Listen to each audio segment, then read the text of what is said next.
day 21. Start the machine.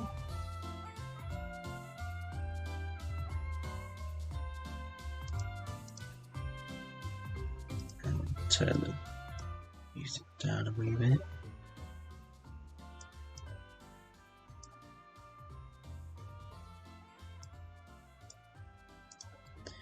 Cool. So yeah, as just a guy said, this is one of Al Hazred's rooms. So after investigating the web camera implant through hardware and firmware reverse engineering, you're tasked with identifying and exploiting any known vulnerabilities in the web camera. Mcskidy is confident that you won't be able to compromise the web camera as it seems to be up to date, but will investigate the off-the-shelf exploits to see if off-the-shelf exploits are even needed to take care of take back control of the workshop. Connected to channel sec. Herder of Cat says, Hello again. Hello again. Yeah, we're back. Right, so the learning objectives this time around is to explain IoT, why it's important, and if we should be concerned about the dangers. Understanding the difference between IoT-specific protocols and other network service protocols. Understanding what a publish-subscribe model is and how it interacts with IoT models. Analyze and exploit the behavior of a vulnerable IoT device.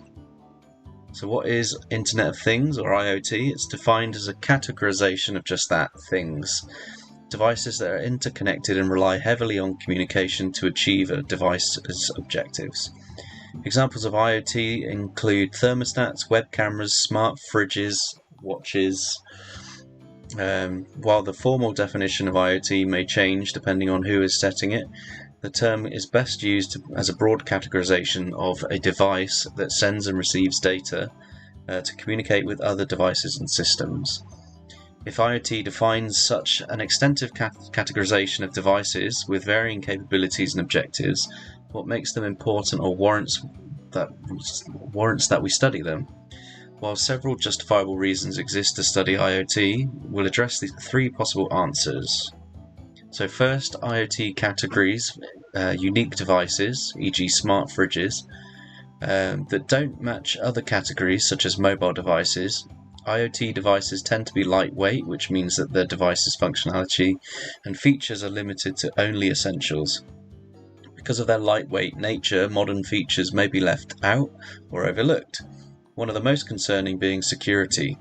While we live in a modern era of security, it's still to be considered secondary, which is why it's not included in core functionality.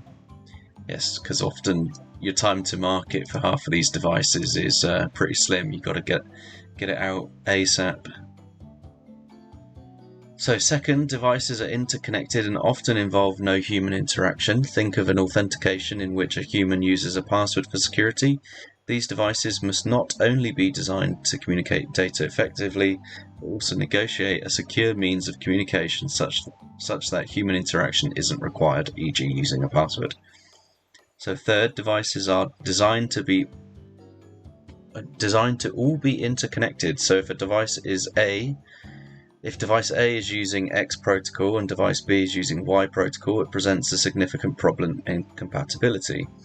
The same concept can be applied to security where devices are incompatible but would fall back to an insecure communication.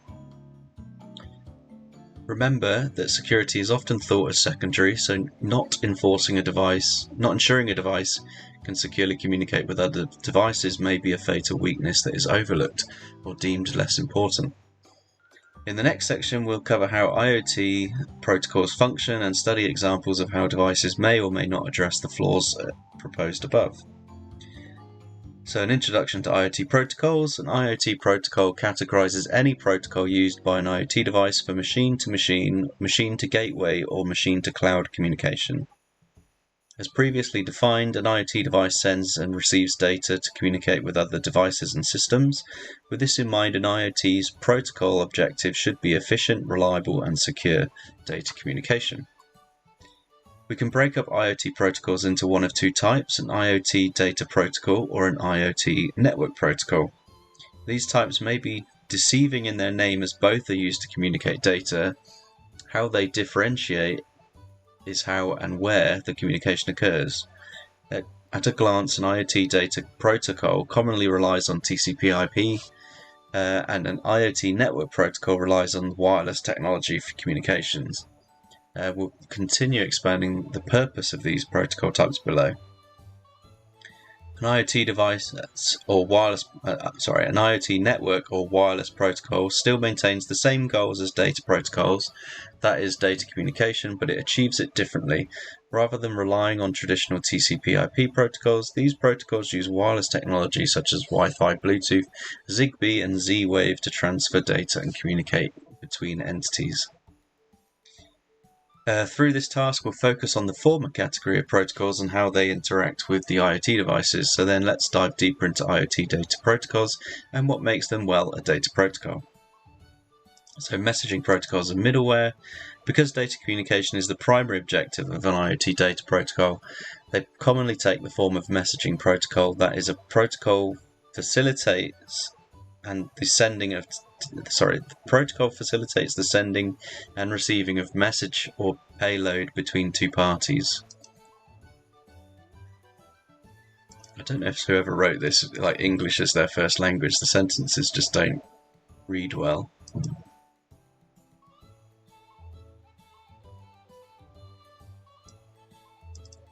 Right, where was I at?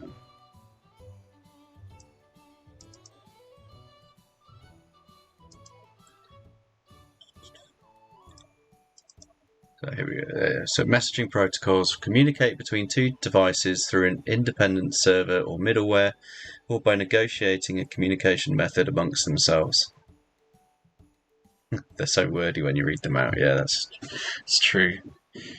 It doesn't roll off the tongue. It's not like you've designed to read it in your head. Like, it just seems to be a load of fucking word soup thrown on the page. Devices commonly use middleware because they must be lightweight and efficient. For example, an IoT device may not support a more robust protocol such as HTTP. A server is placed in the middle of two clients who want to communicate to translate the communication method to a means both devices can understand given their technology. Recall how we mentioned that the compatibility, whoever wrote this needs to go back to school. Alright, so recall how we mentioned that the compatibility of device protocols could be a problem. Middleware fixes some of the associated issues, but may still be unable to translate all communications. Below is a brief synopsis of popular messaging protocols used by IoT devices. So MQTT, Message Queuing Telemetry Transport. It's a middleware. It's a lightweight protocol that relies on the publish-subscribe model to send or receive messages. And COAP, Constrained Application Protocol, translates HTTP communication to a usable communication medium for lightweight devices. AMQP, Advanced Message Queuing Protocol, acts as a transactional protocol to receive, queue, and store messages payloads between devices. DDS, Data Distribution Service, a scalable protocol that relies on a publish-subscribe model to send or receive messages. HTTP, so this one we should all know, used as a communication method from traditional devices to lightweight devices or for large data communication. And then finally, WebSockets. This relies on the client-server model to send data over a TCP connection. We will continue diving deeper into the MQTT protocol and potentially related security issues throughout the task. The functionality of the publish-subscribe model, so messaging protocols commonly use publish-subscribe model, notably the MQTT protocol. The model relies on a broker to negotiate published messages and subscription queries. So let's look at the diagram to see the process and then break it down further. So a publisher sends messages to a broker, a subscriber is their messages, and it sends the messages back. Based on the above diagram, okay, so we read that.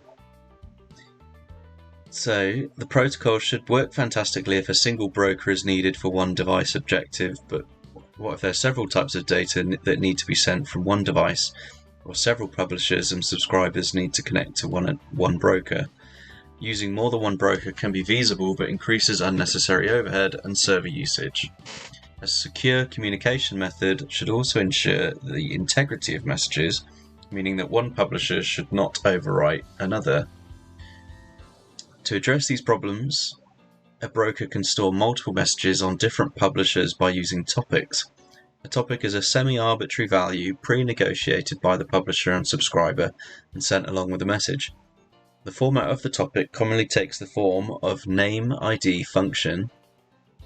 When a new message is sent with a given topic, the broker will store or overwrite it under the topic and relay it to the subscribers who have subscribed to it.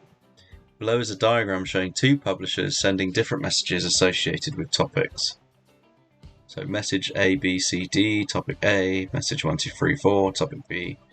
The broker gets both messages for different topics. Okay, it's not rocket science. Below is the diagram of several subscribers receiving messages from separate topics of a broker. Subscriber A, do you have messages in A? Yes, here it is. Do you have messages from B? Yes, here it is.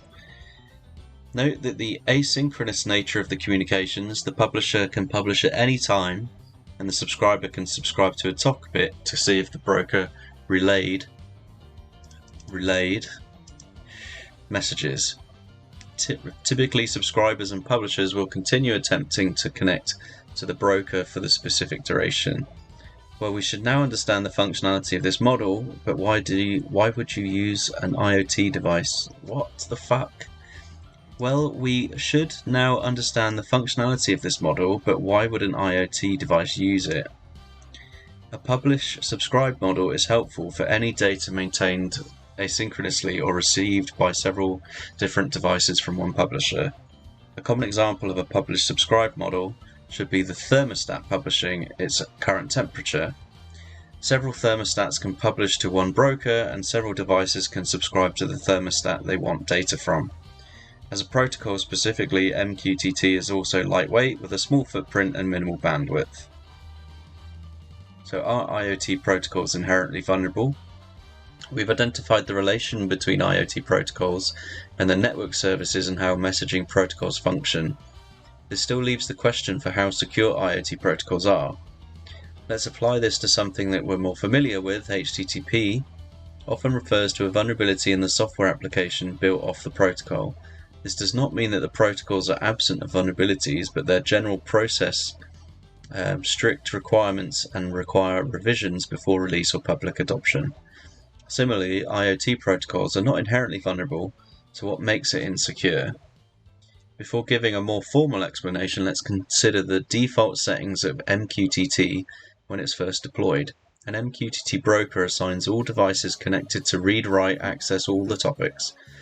That is, any device can publish and subscribe to a topic. We may be okay with this idea at first, but in the thermostat example, we're only communicating temperatures, so the integrity of the data shouldn't really be an issue.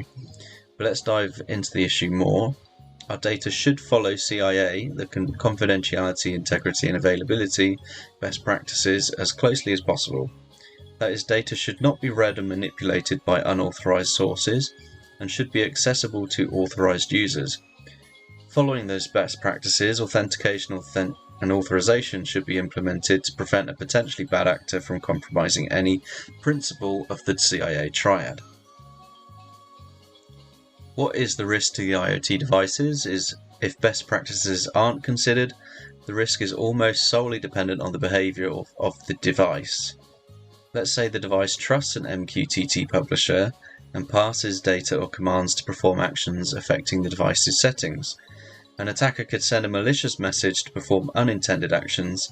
For example, a thermostat sends the message with a specific format to a broker and the subscriber passes the message, changes the temperature, and the attacker could send their message outside of the intended application to modify the device's temperature. Although this example may seem modest, imagine the impact that could be had on other devices with consequences of critical devices, which are essential to the function of a society and/or economy. To recap, MQTT instance may be insecure due to improper data regulation best practices. An instance Is there even like a real regulation for IoT? As far as I'm aware, there isn't one, or very loose ones. You've got data protection and stuff, but like specifically around IoT, it's a bit loose. But an instance may be vulnerable to the device's behavior, allowing an attacker to perform malicious actions from expected interaction. Note the differentiation between insecure and vulnerable. An insecure implementation may allow an attacker to exploit a vulnerability. This does not mean that the implementation is inherently vulnerable. In the next task, we will expand this idea to attempt to identify methods that we can use to identify the behavior of a given device. So abusing the device behavior. Before moving into the hands-on section, let's address how we can identify information about device behavior. We've defined that IoT devices are vulnerable because of their application's behavior.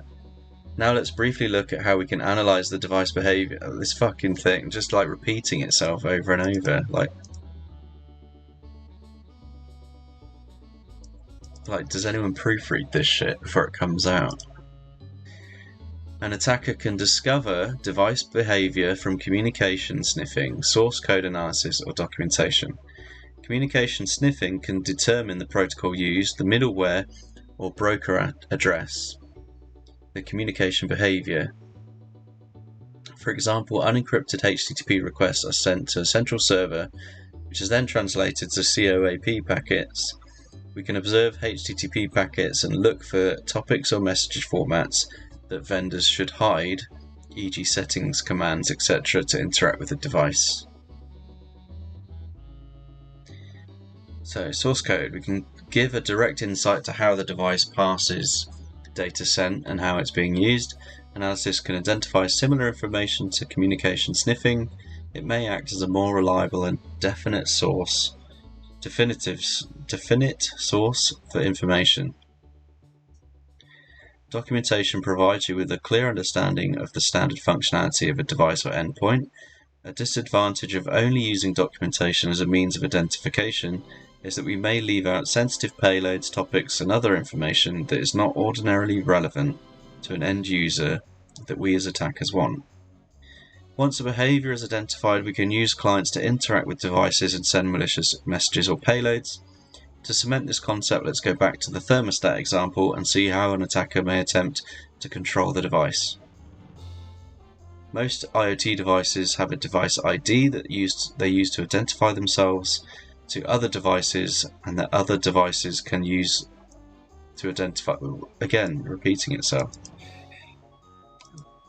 Devices must exchange this device ID before any other communication can occur. In the case of MQTT, a device ID is commonly exchanged by publishing a message containing the device ID to a pre-known topic that anyone can subscribe to.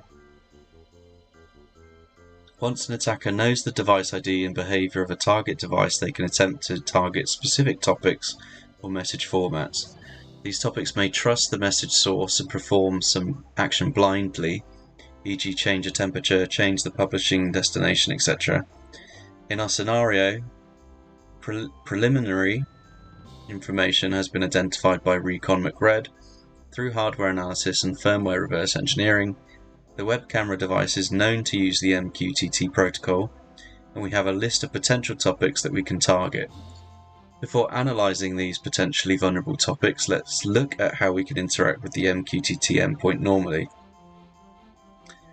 So, finally getting to something that we can do something with. All this text bothers me. Yeah, everything so far has been mostly waffle. Like, just tell me about IoT, about these, this is interesting, and then it just repeats itself. It's like, why? You don't need to do that.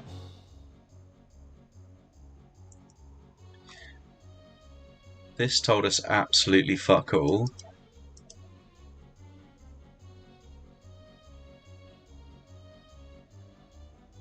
So now interacting with MQTT. How we interact with MQTT and other IoT protocols. Different protocols will have different libraries and other means of interacting with them. For MQTT, there are two commonly used libraries that we'll discuss: FIO and Mosquito. Or Paho? I don't fucking know how you say this. Paho is a Python library that offers support for all features of MQTT. Mosquito is a suite of MQTT utilities that includes a broker and a publish-subscribe clients that we can use from the command line.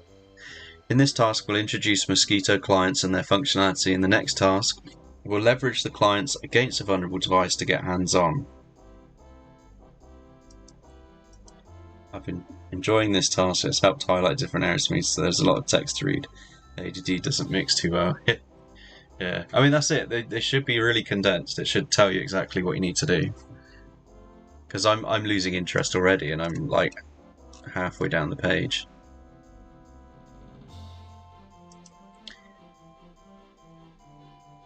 Right, in this task we'll introduce you to Mosquito clients and their functionality. In the next task we'll leverage the clients against the vulnerable device to get hands-on. So subscribing to a topic, we can use the Mosquito sub-client utility to subscribe to an MQTT broker. So we should actually have a split screen, I'm guessing, which hasn't popped up yet. I've just started the fucking attack box that I didn't want.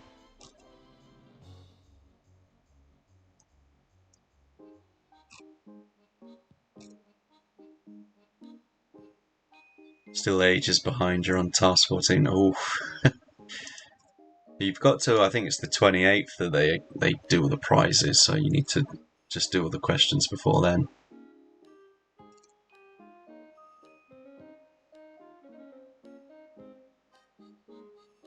So great, you're telling me how to interact with the sub-client, but where the fuck does this exist? Like, I should be doing this at the same time. Alright, so here we go. So we can connect to the broker using the attack box or a VPN. So attack box can go do one. Got no interest in using that. I don't like having to read ahead. Like, this should be the first thing that it tells you to do, so you can follow along, and then it should get you to do some examples. Like, just dumb doing it this way around.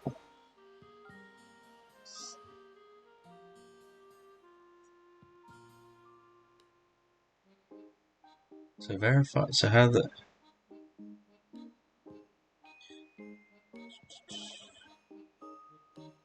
So you can publish a payload, start the RTP server.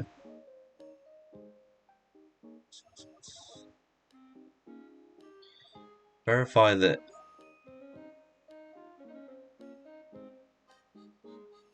This doesn't make sense yet. So it tells me how to publish a topic. Great. We've covered all the information needed to successfully exploit the data. Let's start the virtual machine by pressing the start button, which I did at the fucking beginning. You may access the VM using the attack box or VPN connection. Okay. So how do I connect to it? Like, I've got an IP. Is it through Telnet, SSH, RDP? Like, what am I using here?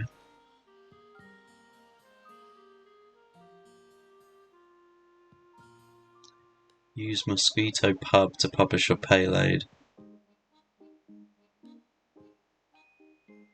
You can view what is being sent to the server by running VLC. Okay, here we go. No way, that's localhost. If you can see a stream in VLC, congratulations, you've... Okay. Yeah, you'd SSH, but then we haven't got credentials for SSH, so I can't put an @ so I just do 10 10 90 120. Like, is it a non? No. So you need a public key, so it's not SSH.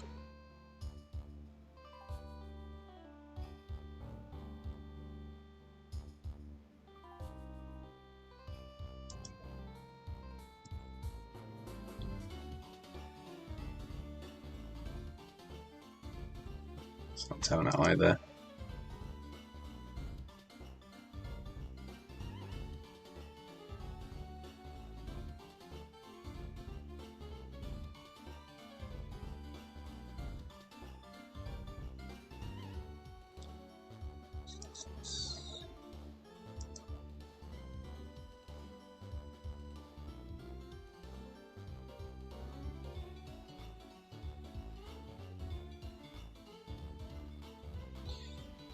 If you recall your URL must use the attack box address or respective interface for using the VPN.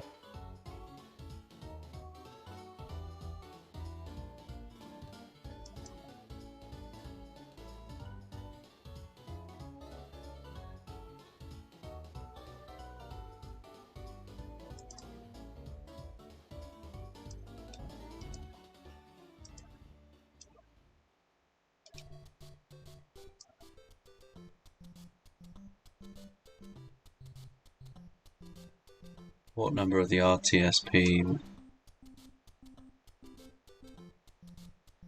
That doesn't do anything. Like, what the fuck?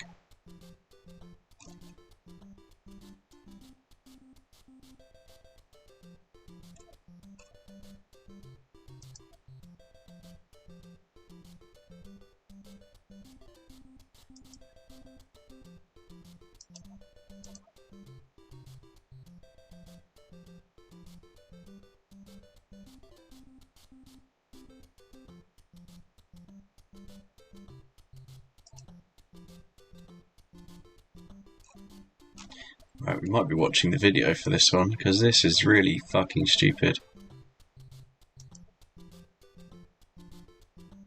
Event.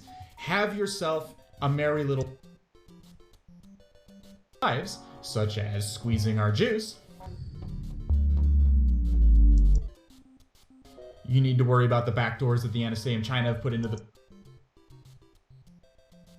T devices are working with. You guys know me by now. I'm not about to just sit here and regurgitate the reading material with you and start talking about the publish and subscribe model. Let's head back into our highly advanced and state-of-the-art concept visualization software, and let's get started. Let's hack a webcam.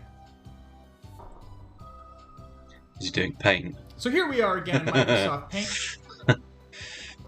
Keep in mind that... Come on. Going back to our analogy, we want... Going back to our... We do get that... With the mosquito... Not...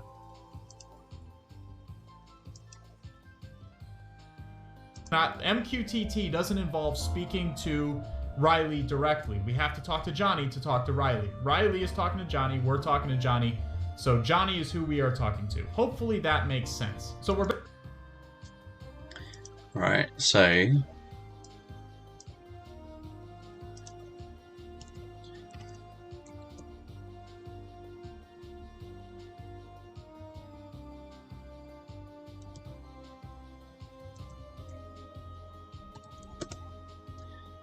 He's done some Nmap scan on it.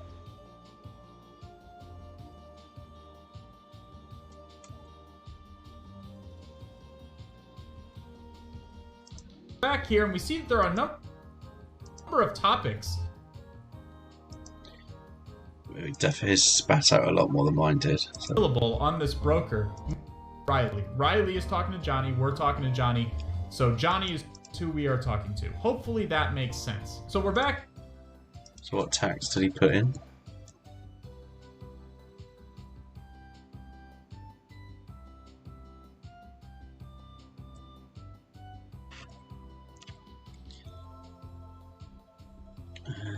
Probably go away with the PN, SE, SW. How did he know it was port 1883?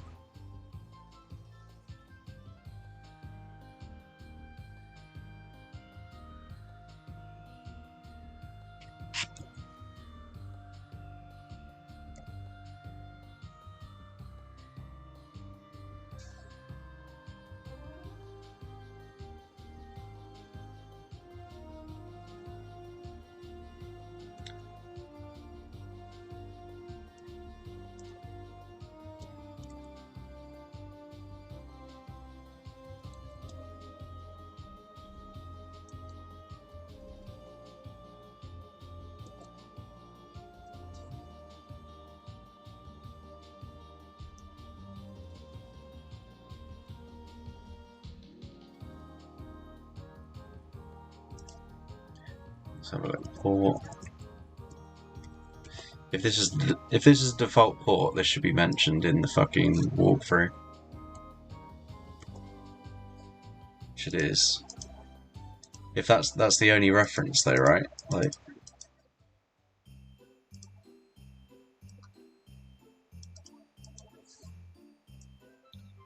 literally this, you should have a task here that says like, oh, okay, so we've got a hint how to find it. Target IP. Yeah, but how, if it doesn't show up in the default, that's just stupid. Right. Don't like that. There should be a bit more than just one single mention of it.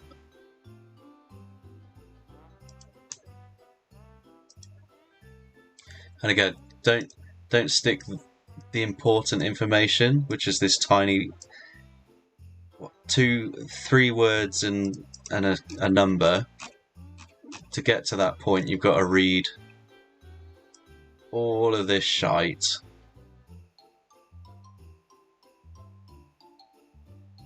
So all that shit before you actually get to what you need to know. Just dumb.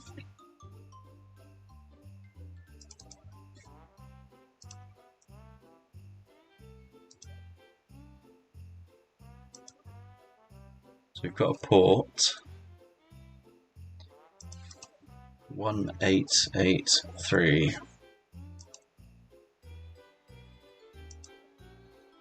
And if we check the speed guide,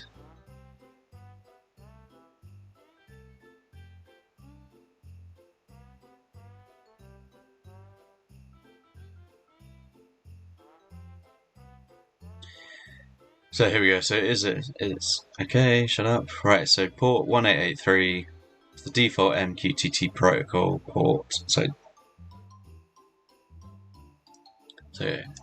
predefined, well known, but that's barely like a passing mention of it in the walkthrough, but sure. Is the device init topic enumerated by nmap using the script scan of all ports? So script execution failed. So let's try not using Rust scan. Let's try just a straight up nmap.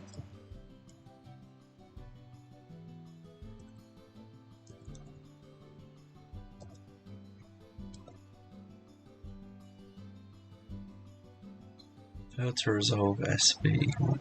Oh, okay, let's just double check.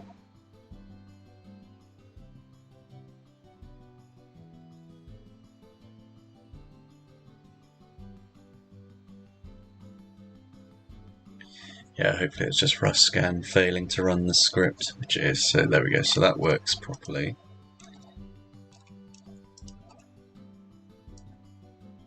So this is telling us the topics that we can subscribe to. So we have device init topic.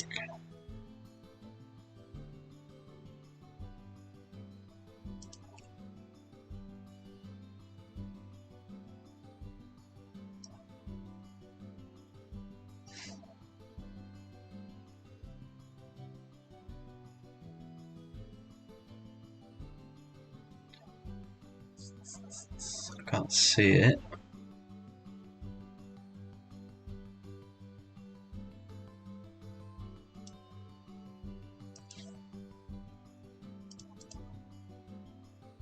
So I'm wrong, but why is that wrong?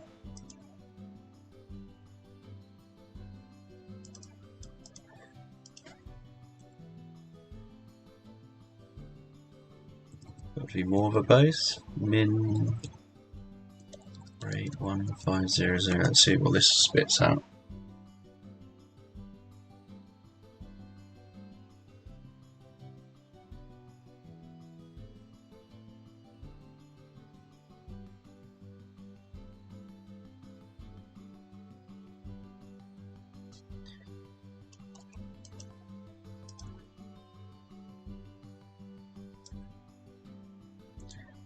I'm not imagining it, am I? If I copy this to Notepad.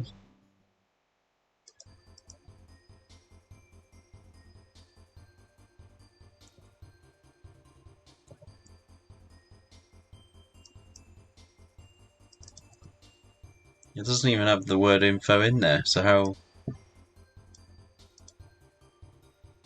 Device init. What?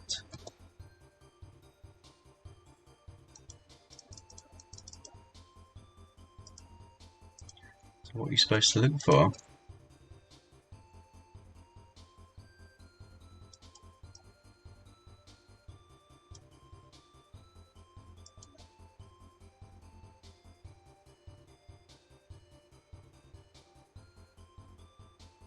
Or is it just that that list is shown? Like it's not looking for that specific thing in the list of topics? Because if that's the case, you could write this question a lot better. Like, does it enumerate a list of topics, not device/init topic? Like that doesn't make sense. What mosquito version is the device using? So 1.6.9. Again, this is just Nmap. I wanted to learn MQTT. So that we don't need to learn how to use Nmap again for the first 3 fucking questions. What flag is obtained from viewing the RTTSP stream? So we get one question on how to use the actual protocol that we've just read all of this about. Not cool.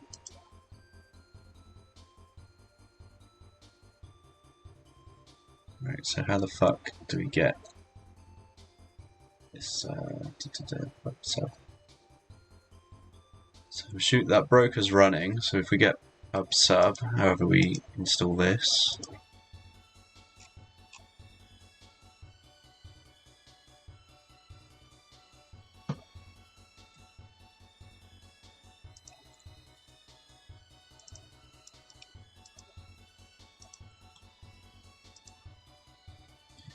Is this built into it? Let's see.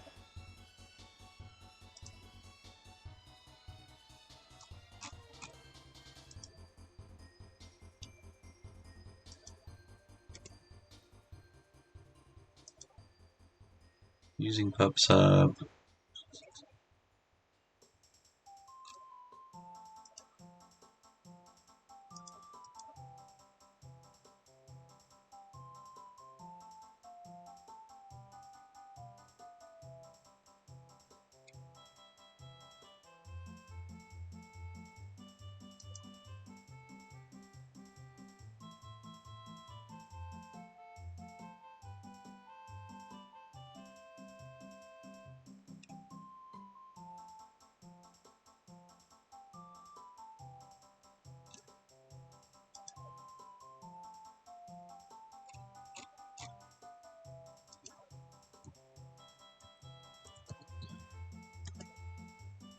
I said the download, or if the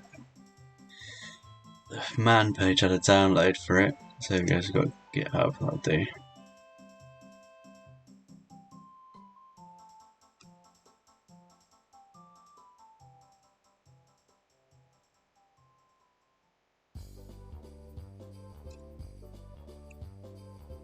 So to install it, we need to go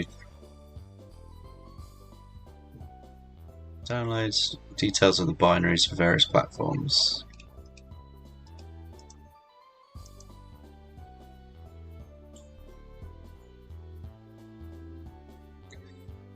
We can install with Snap. Don't know if we've got Snap, but we'll find out. No, alright. We got an apt-get install anywhere? Like,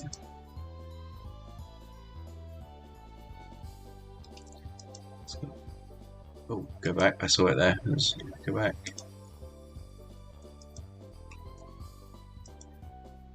Go back. There we go. So there's the Ubuntu one. So let's add the repository. Or not, because this doesn't exist.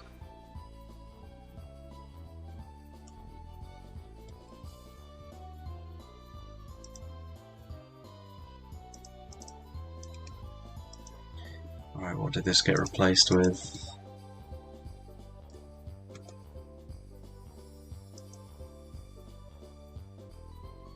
Apt key add is deprecated.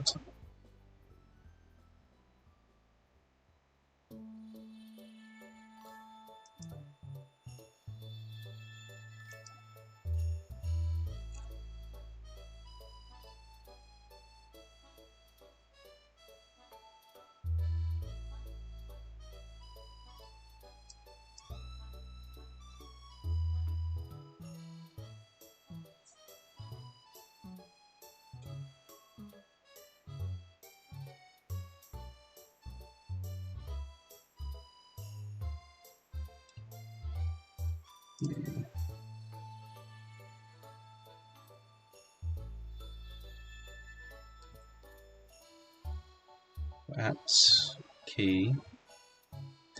We choose the old one.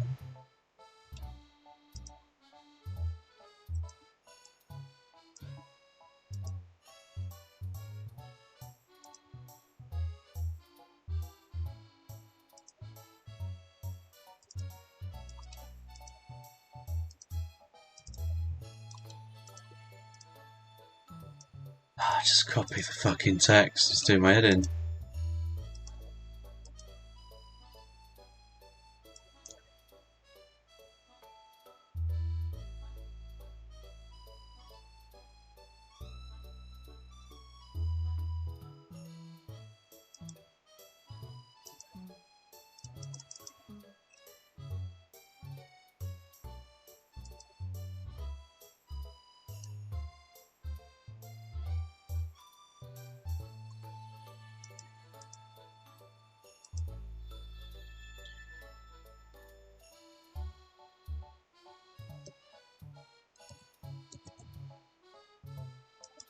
There you go.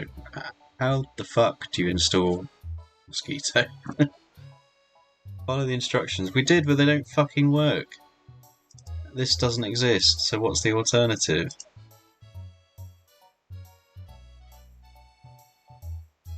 Right, so they've had apt repository isn't recognised, which it's not.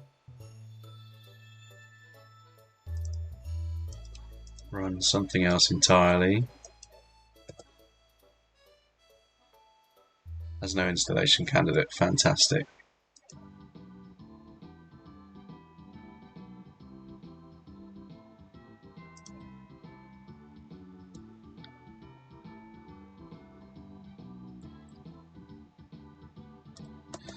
Let's just do an update. Whatever.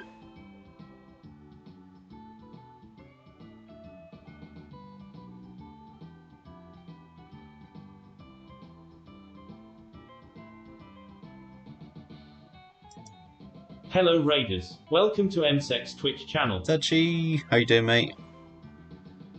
I'm failing with tech at the moment.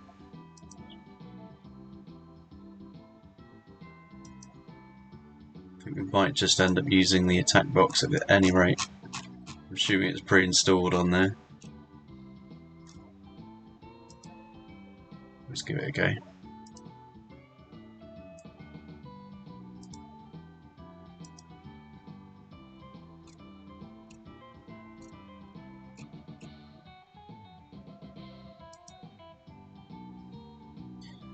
We tried to. We did that at the start of the stream to get the networking card working. Like, it really annoys me though. Like, if you've got this as your documentation, like, fucking just put like an older, like, or whatever, like, installation you're gonna need. If this doesn't work for some people.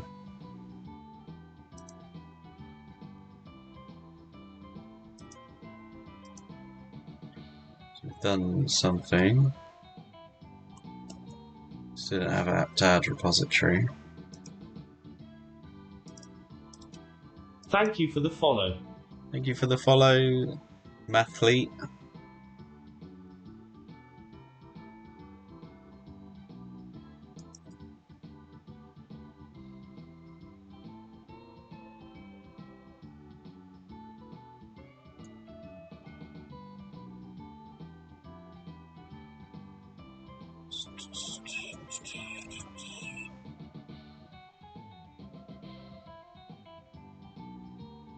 swear I've used this before though. I could just add it manually.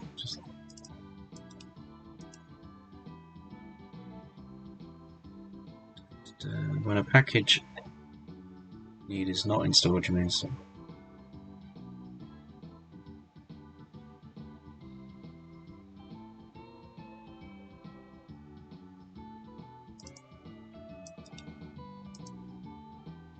Let's try this again.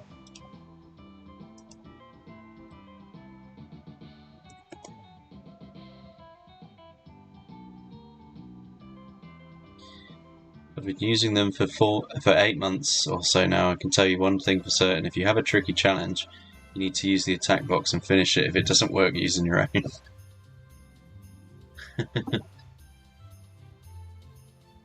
Yeah, I mean, I want it to work on mine, so I don't mind going through a bit of pain to get it to work. It's just frustrating, right? Like,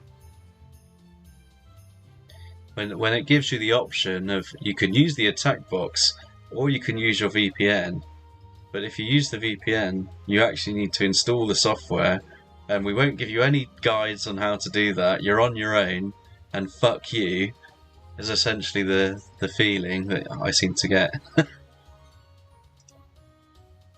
But again, this is an introduction challenge to potentially new people to the platform. You'd think that they would make it a lot easier for newbies. Like,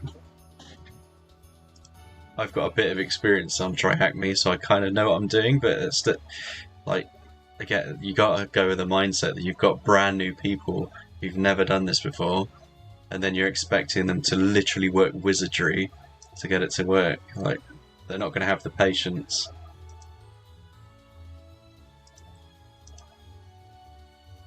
Like, if you're going to make random software get used, just straight out of the gate say use the attack box like they've done in other rooms.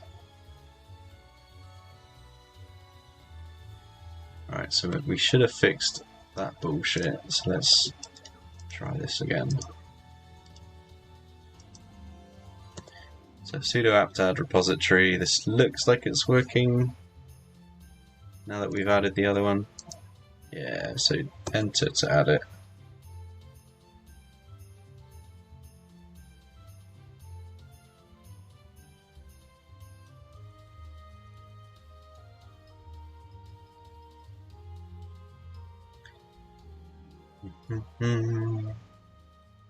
Warning, secret keyring is an obsolete option. Follow.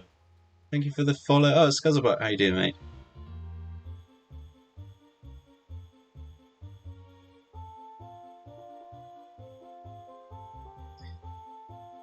Right, that seemed to work, even though it threw a load of errors. Right, so cool. If you get the same error I did, which was up here, this apt add repository not working, do sudo apt install software properties common, and then it will give you that app that you need to do the apt add. So now, if we do apt get update,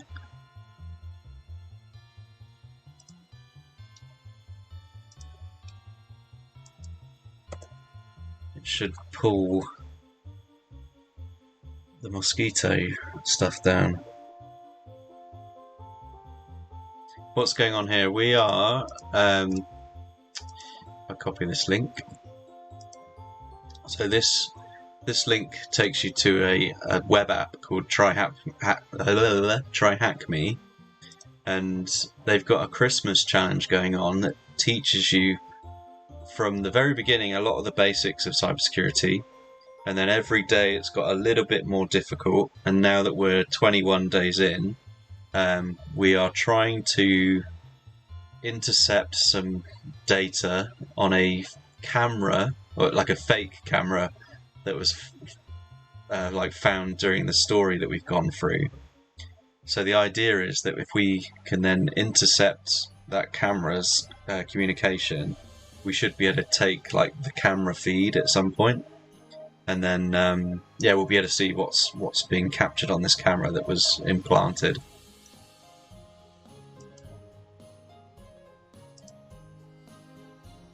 Yeah, this is some Mr. Robot shit, exactly.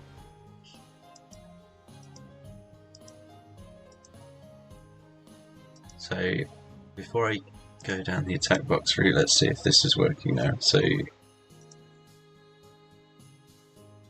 You're really stuttering today. Rough day at work, Mr. Streamer? yeah, I'm angry having to fix broken shit. Overworked and underpaid? Right, so let's copy this. So we should hopefully have Mosquito sub, which we don't, so he's apt-get install.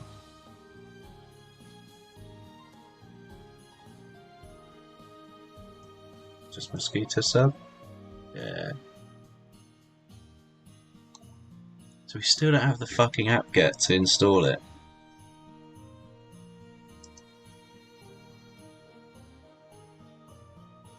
We've got this. Okay, so let's see if it's.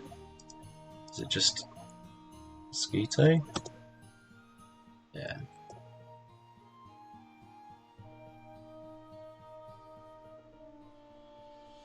Harry says, Apt update. We did the apt update, so we've updated. So we should, yeah, we should have the package now. I was just trying to do the underscore sub, but that's obviously going to get pulled down as part of the package. NVM. Herder of Cat says, We're installing stuff on the attack box? No, this is my machine. So we should now be able to do. Let's paste it back in. Still not found it. Okay.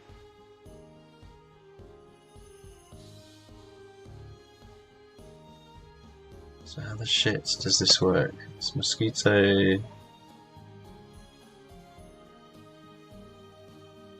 So that started the app. I don't want that. I want.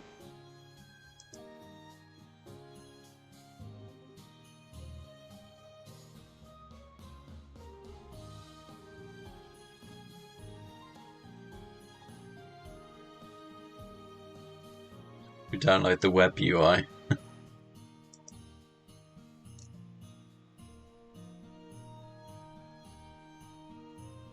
So maybe we do just start it. We do Mosquito. Do we type it here? Mosquito sub -t. What was the topics I had?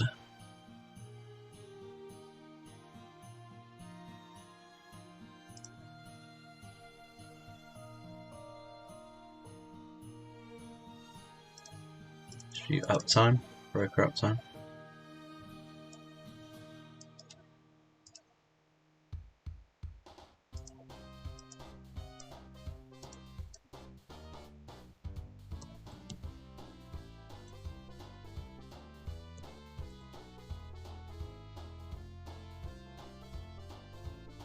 So, all I got from today's topic was mosquito.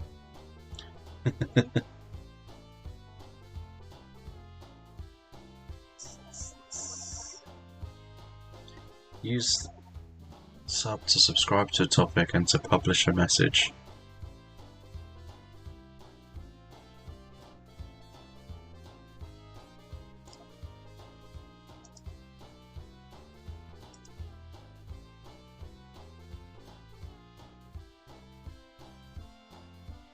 I can't. Yeah, is this supposed to do anything else? Like,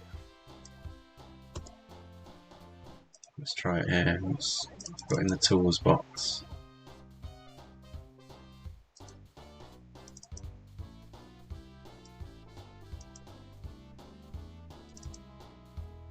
Let's just give up and use attack box. So, mosquito sub.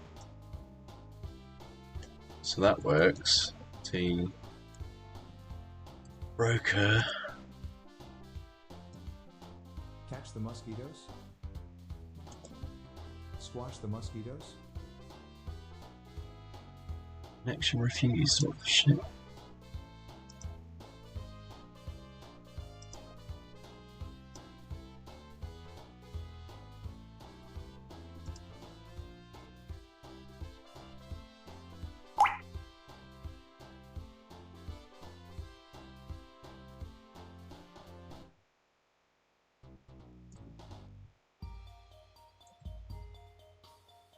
Guessing device ping doesn't do anything, no. You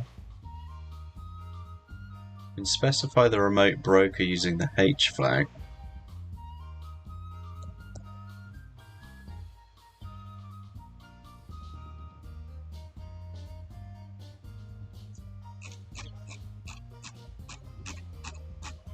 It's my IP box gone here.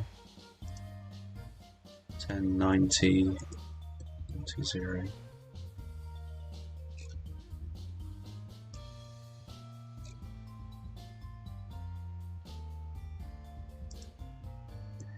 T broker uptime.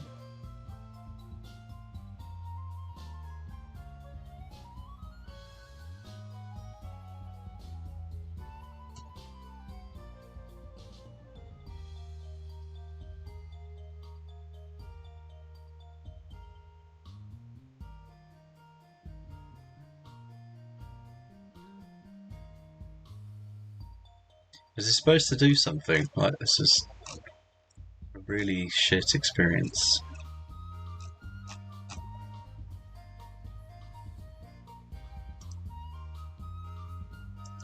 Here, and we see that there are a number of topics that are available on this broker. Most of them are related to the broker itself, but we do get one interesting one called device/init.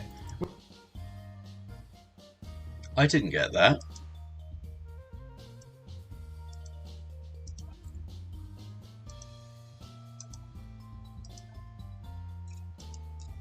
Scroll up. Yeah. I definitely didn't get that. Calling bullshit on that right now.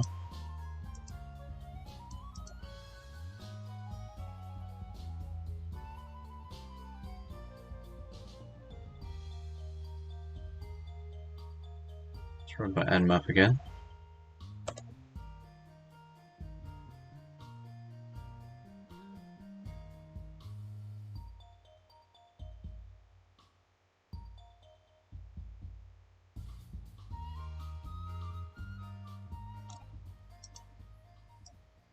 Now it's popped in. What bullshit.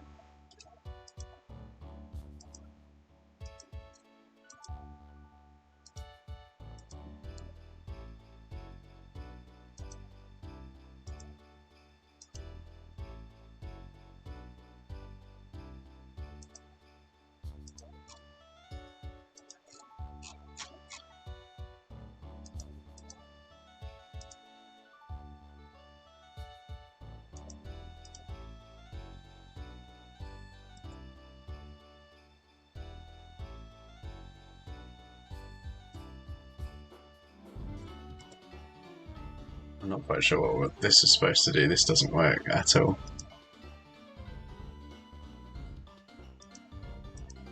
So do mosquito sub device/info.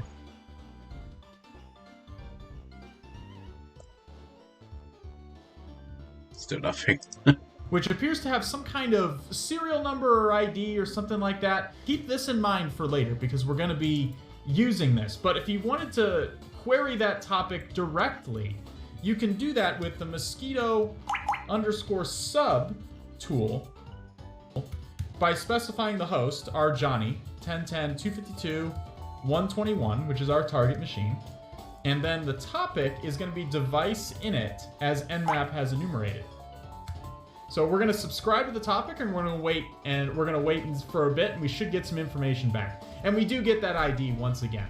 Okay, and so we get Mosquito it now. is going to query that topic every so often to see if it gets updated. So you'll see this getting printed to the screen over and over again as long as you let it run. So we can just Control C because we found it already. So we know what ID. Make sure you mark down this ID. You're going to need it in a little bit. Now, going back to our analogy, we want to talk to Johnny and tell him what to tell Riley. Okay, so we need two things. We need the topic that we need to publish to on this broker that Riley is going to check. We need to perk Riley's interest, if you will. Okay? And you might ask, how can we figure that out? Well, we're going to get to that here in just a second. Because the other thing we need is we need exactly what to say.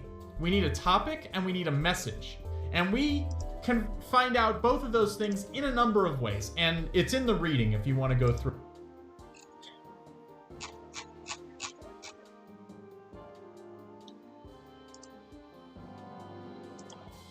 Still annoying me that I can't use the mosquito sub.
You got to install another thing. Mosquito clients.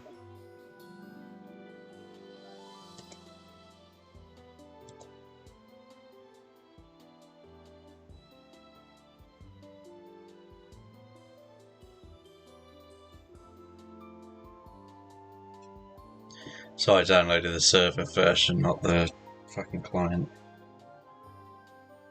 Again, none of this is in the walkthrough, it's just ridiculous. Right, can I use it now? No.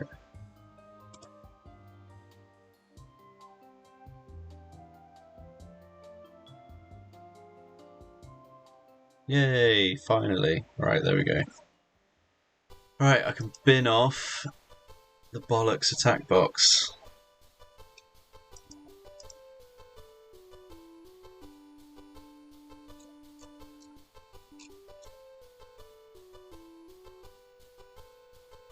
Right, so we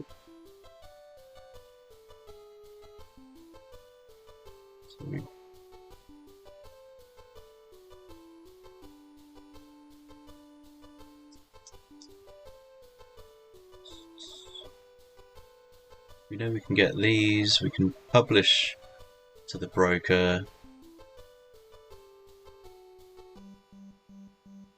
Device using MQTT will craft the message, whatever we need.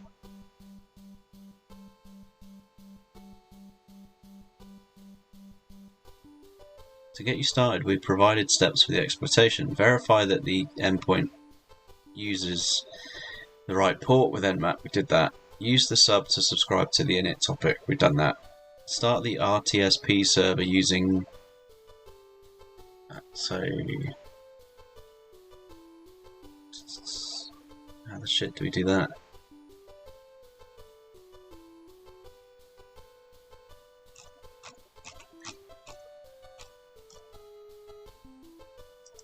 But one of the many ways, or some of the many ways, are through reverse engineering or of the source code to send to Riley.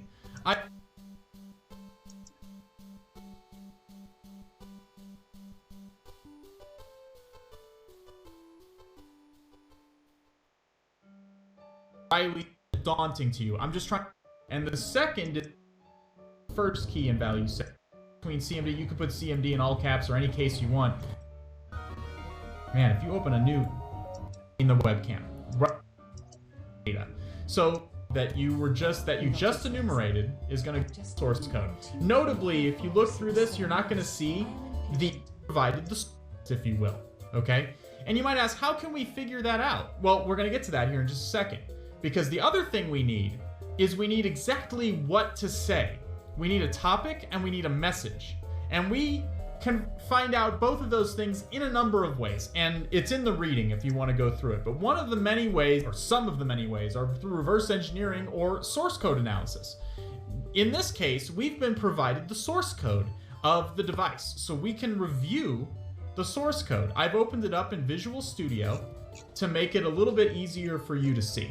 Okay? You get nice syntax highlighting and all of this stuff. So this is the source code. It's just a snippet of the source code of the device. We don't have all of the source code. Notably, if you look through this, you're not going to see the actual topic. That's been left out of the source code snippet that we've been given.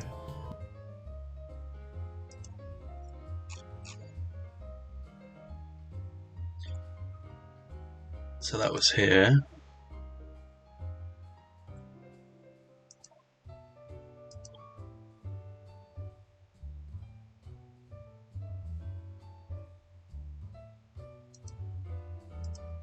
Been given. But the topic is in the reading. That could also be discovered by source code analysis as well. It's just not in the snippet we Let's not have it in potato quality. So the topic they want us to query is device, or publish to, excuse me, ID. That's the device ID that you just enumerated is going to go here. And then CMD. Very simple. All right, very simple right there. Now,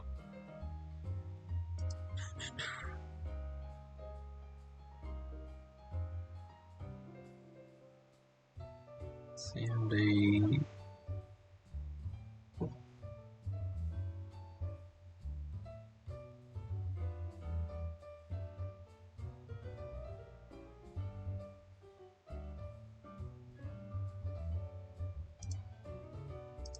we have to figure out what message we want to send, we want to publish under this topic. What message do we want to send to Riley? Ideally, this is going to be some message that changes Riley's behavior in some way. In this case, it's going to change the location she's sending the stream to, a place controlled by us. So let's go back to Visual Studio and let's take a look. Well, we see that it's receiving a message. It's saving the topic of the message in this, but we don't see what topic it's actually looking for. We see some things it's printing to the screen. And then we see that it's replacing braces in the payload with nothing. It's just removing braces. And then it's splitting the payload by commas. And then it's doing some more processing down here. And then it's splitting the payload again by colons. Now, the more experienced among you might begin to recognize the hallmarks of JavaScript object notation, otherwise known as JSON. This device appears to be doing some simple parsing of JSON formatted data. So we're not going to get into the specifics of exactly what JSON is or what it's typically used for, but it's a pretty common way to format messages of this nature. So let's open up Visual Studio. We have Visual Studio open already. Let's open up Notepad again. Let's start building out our message. We're just going to build our message up little by little. We see it started with braces, and we see it splitting by commas and then by colons. So we know that there are commas and colons in there. And JSON typically looks something like this. JSON is a series of keys and values, like key 1, colon, value 1, and then that's all for that. And then another key and value, so key 2, value. Cool. I don't need a JSON explanation. I need a MQTT explanation. CMD equals 10. Very interesting. That the command payload appears to be, and the second is going to be the URL. Remember, in Python, that indexes start at 0, not 1. So if you see an index of 1, that is the second index, because the first one is 0. Okay? So we see that it looks like the there's going to be 2 sets of keys and values, like I mentioned earlier. The CMD name, there's going to be a CMD name and then a CMD value, and then a URL name and a URL value. So let's go back to here. So CMD name, CMD value, URL name, URL value. Perfect. Again, we're just filling it in little by little. We're trying to figure out what message that we should send to Riley, okay? In order to change where she is sending her stream. So let's go back to Visual Studio and let's see what else we can glean from this code. So we see CMD if command, it's doing a series of if statements here. If command payload, CMD name, command payload is the first key and value set, that is to say. So it has if to equal CMD lower. Name dot lower equals CMD. So it's checking to see if CMD underscore name is CMD. So we go back to Notepad and let's change this. Yeah. Okay. Seeing So it we up do here, that. it's saying 10. It's looking for a target CMD of 10. Presumably there are a number of commands that you could send, but we're interested in this one. So we can replace this one with 10. Perfect. Hopefully that makes sense. Now we come back over here and we look at, we see, we print command value match.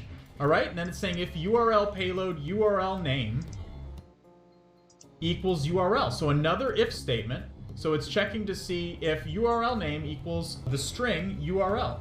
Now keep in mind, caps don't actually matter between any of these. Like between CMD, you could put CMD in all caps or any case you want, because the dot lower method is being used here to basically just make it lower. Print out the URL value to the screen. And then it's going to try and send something to send the stream to our URL. So this URL value should be the URL that we're listening on, that we are listening on, that we want Riley to send the stream to. But what value do we want to put in there? Well, we need to set up a listener for Riley to talk to that knows how to parse streaming video, right? So a very, very simple way of doing this is by simply using Docker. Now, don't get wrapped around the axle about what Docker is. Why did it make me... Man, if you open a new... All right, so we got that figured out. So we're going to use Docker to make this a little bit simpler for us. We're just going to run a very simple RTSP server. What is RTSP? RTSP RM. Now it's going to take a second to run. Docker is going to have to. Yeah, so this is where I'm going to be. Don't have image.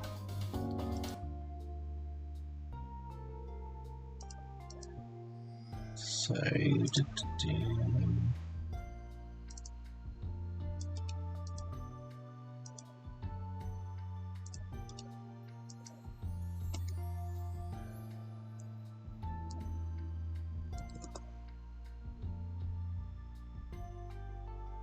So if we run that Docker, get the Docker image, that will start a Docker containered RTSP server. I don't know if I've got VRC, so that's another one.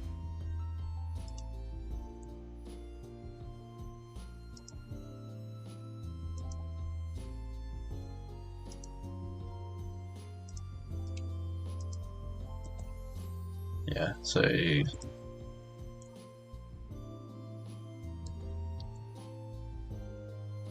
this is just VLC.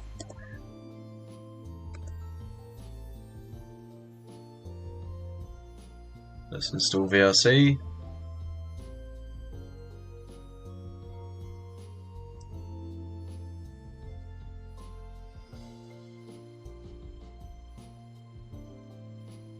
Slowly getting there.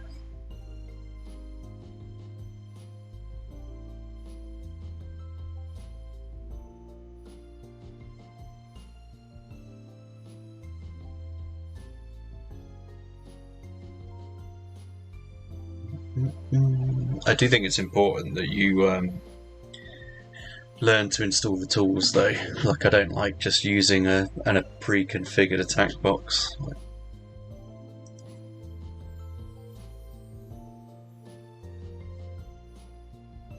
There we go. So now we can do that.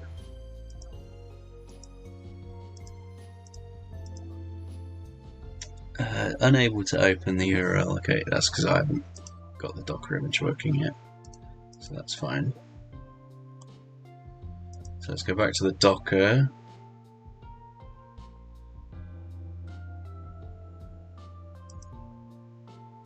So use Mosquito Pub to publish a payload using the appropriate topic and IP.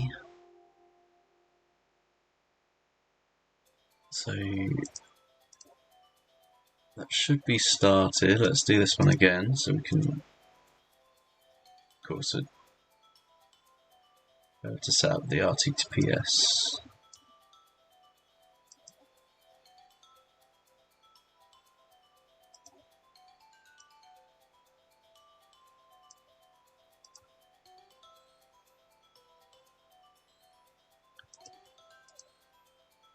And I'll just copy it into my notes. So our URL needs to be the full RTSP path Over on the side. with the ports as well. Okay, so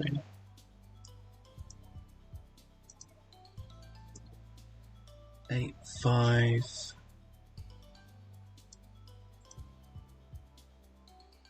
5.4.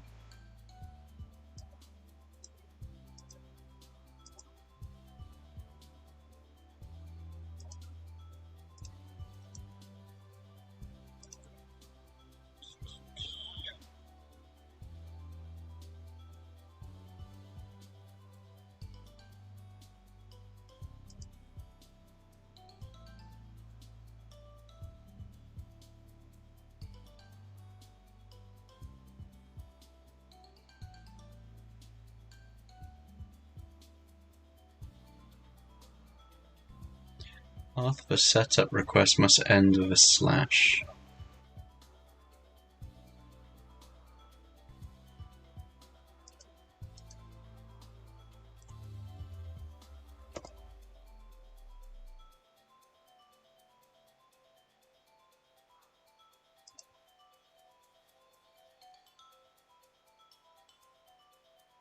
I mean, it looks like it's working, but I just need to send the last bit.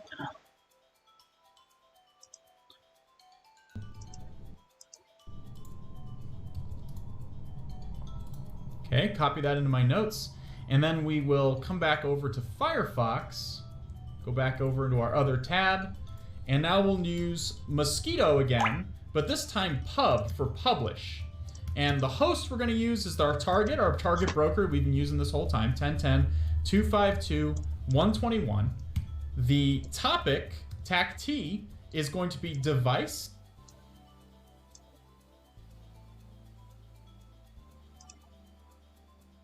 Ooh, no, picture in picture. Slash, and then remember this ID. This wasn't in the source code, at least not the source code that we were shown, but this is the device ID they would like us to use. And then CMD. So that's the device, that's the topic, I mean, that it wants us to use. And then TAC-M for message. The message is going to be what we just came up with. Now, I'm going to put it in triple quotes. That'll make it a little bit easier. This seems to be the best way to get it to work from my experimentation. Put it in triple quotes because quotes are being used inside of the JSON. So CMD 10, comma, colon, URL, not colon, quotes. That's got URL, to be in quotes as well. and then our URL, RTSP, colon, slash, 10.10.105.163, colon, 8554. And then the path that you chose. In this case, it was Cthulhu Fountain. Okay. So now we're going to send that. All right. So you shouldn't get any output. That's good. That's good. That means it's sent without error. And now we can go back over here. And looky here, my friends. We notice that we have a connection from our target. Riley has connected back to us and is now publishing to Path Cthulhu Fountain with streaming video.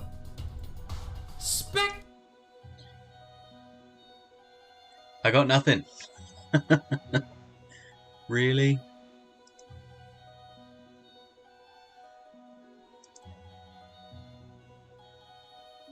Ten 93127. It's got the right port, I think. 554, yeah.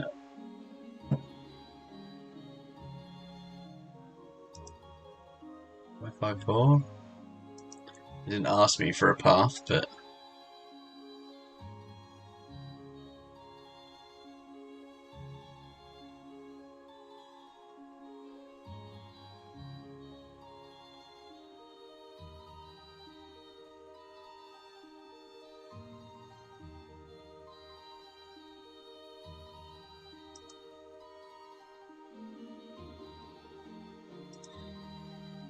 what have we missed?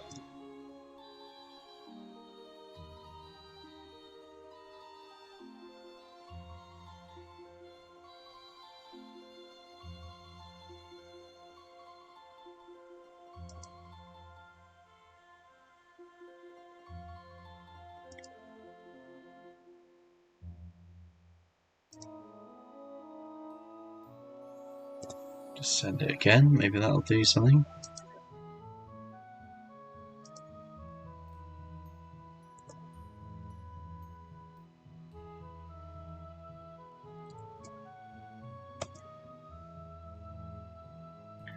Started the listener opened, yada yada.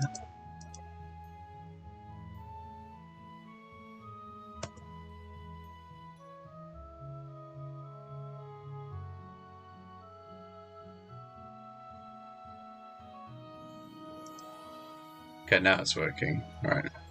Just had to stop and start it for some reason. So now if we try the VLC, still nothing.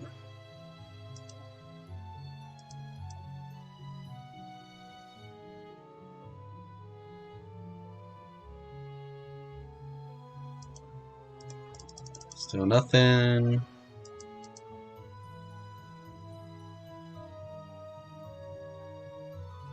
No suitable renderer.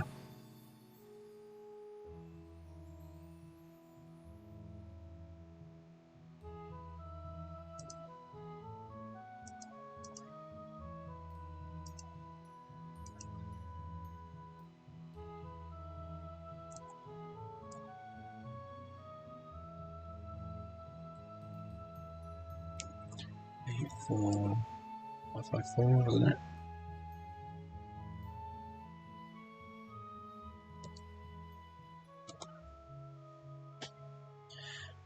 Oh, unless it looks like my VLC's fucked up. But definitely getting RTSP data, so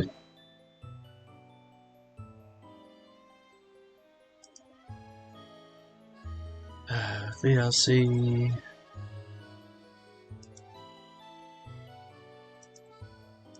Network stream RTSP.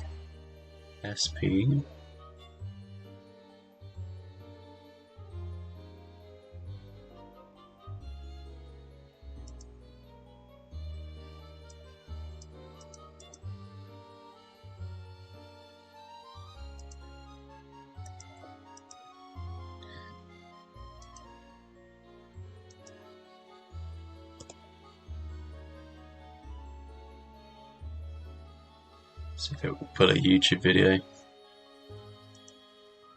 which it won't. Right, so VLC is fucked. So that's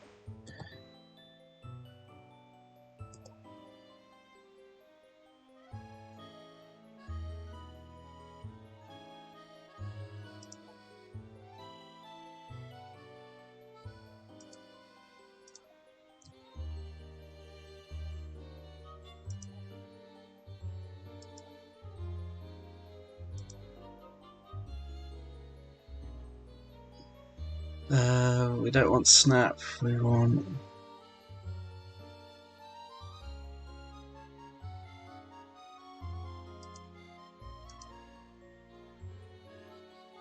I guess we could get snap.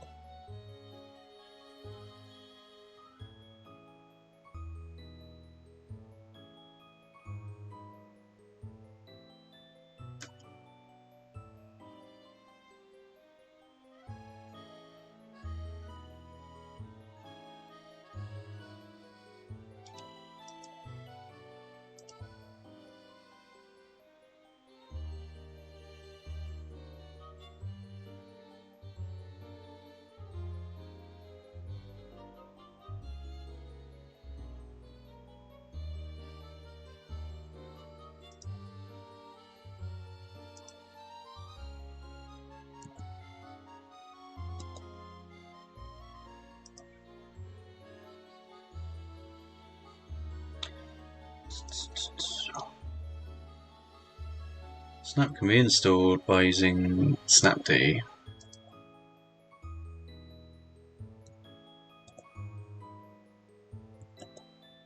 God knows what I just installed them with snap.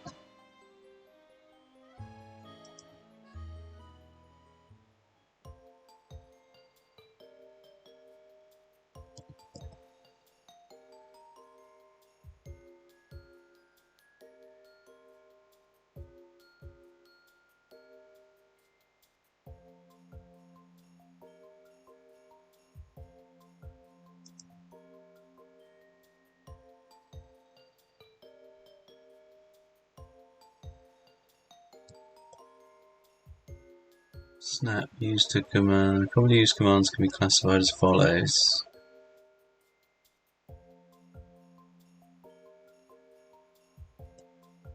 It looks the same.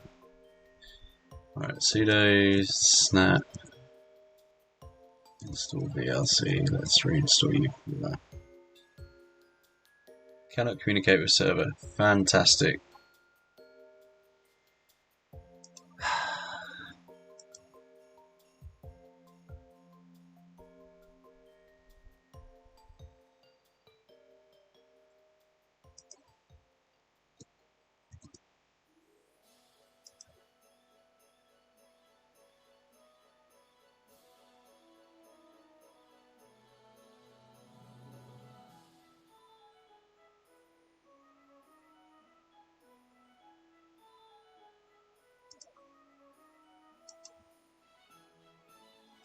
Continue, you fucking piece of shit.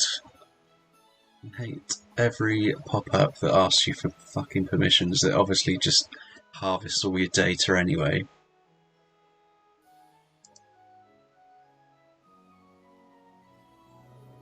We did install VLC. It still doesn't do anything.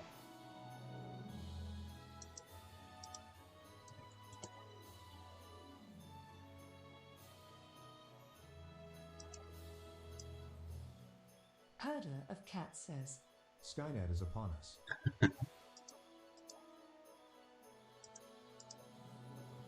I just want to view a fucking RTSP stream. Is it so hard? VNC, VLC even.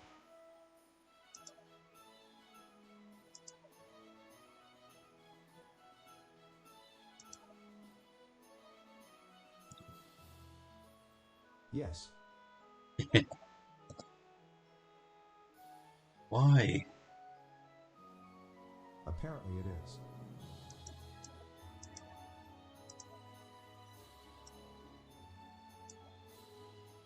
I mean, this should work as well. I should be able to open file. I should be able to open a network stream, put in a YouTube, and that should work, but it's not.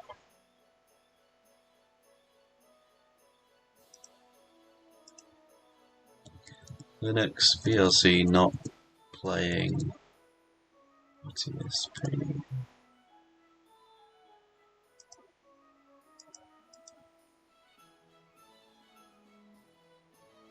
RTSP is not working anymore.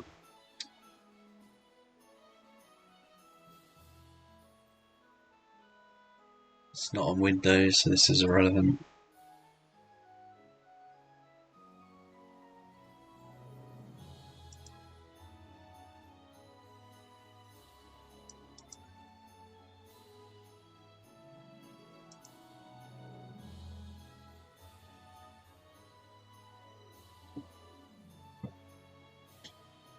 Assuming there's just a config or something. RTSP is no longer supported within the system.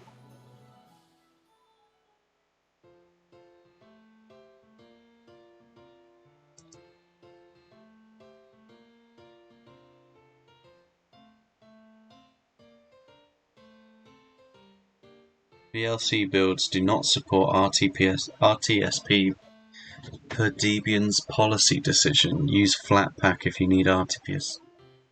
Really?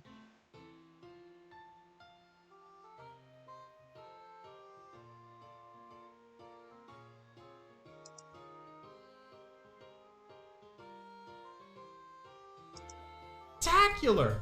So, how can we now see the all caps? You are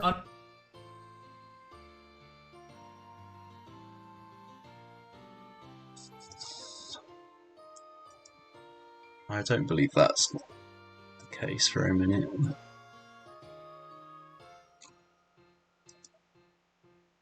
If we can see Al using an RTSP stream, it should work. Right?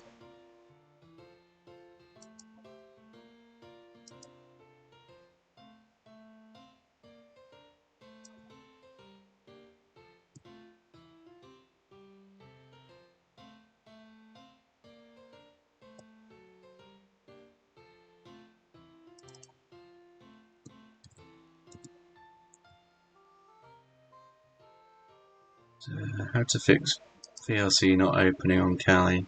I'm not displaying video.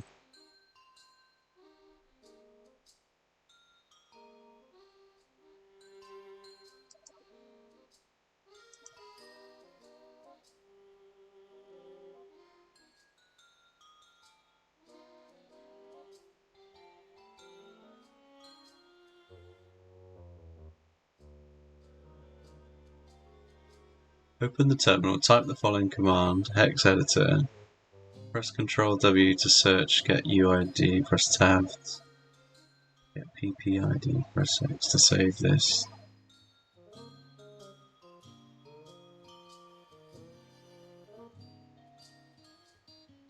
That's gotta be straight up bullshit.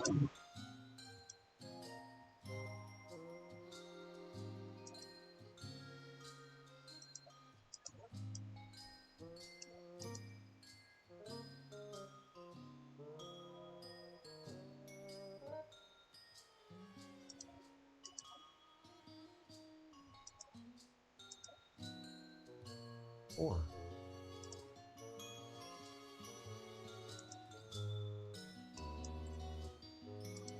it could be. Yeah, but it just sounds not right.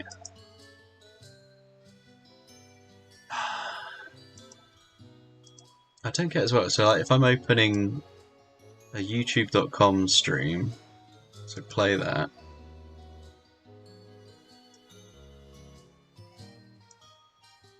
I mean, that should work. Just like in almost all of the previous days so far.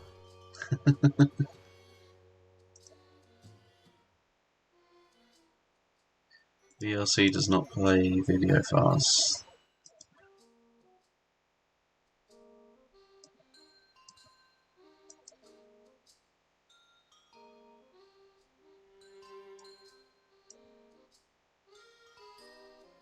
That you've seen but you didn't observe.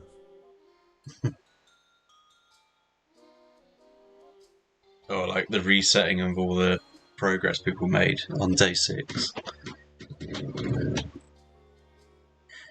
Right, go to settings. Installed all the codecs, totem still got problems. VLC worked with almost all videos with OpenGL. This worked for me, reinstalled my system anyway. So this apparently works. So go to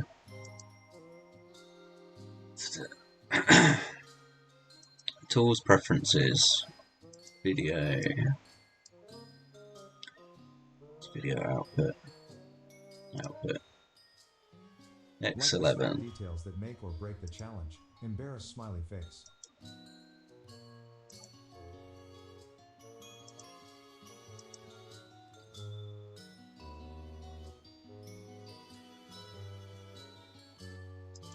It still doesn't work. Video.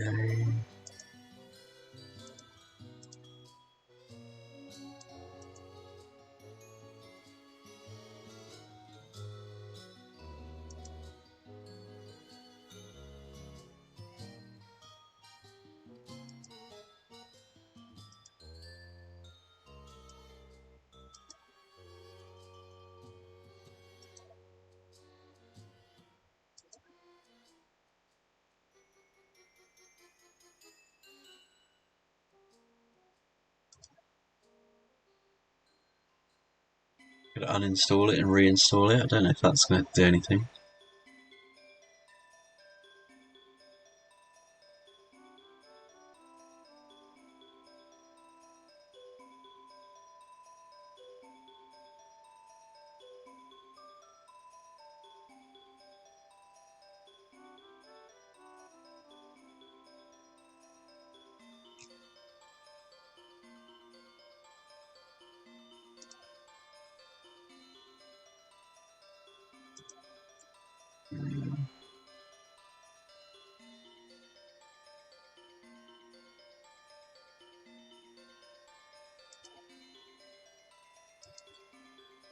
Weird.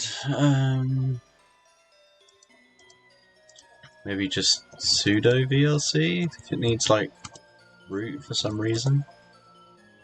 Can't be run as root.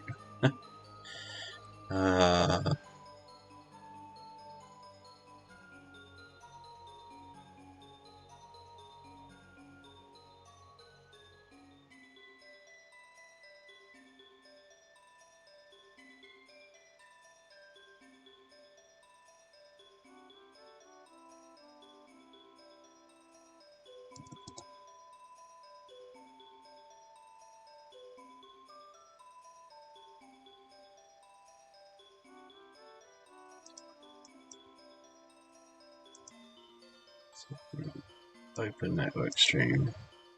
RTSP.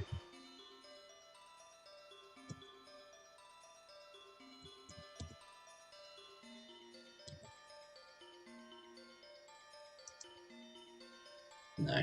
The VLC just doesn't fucking work. Have we got any other editors that will work? We just use...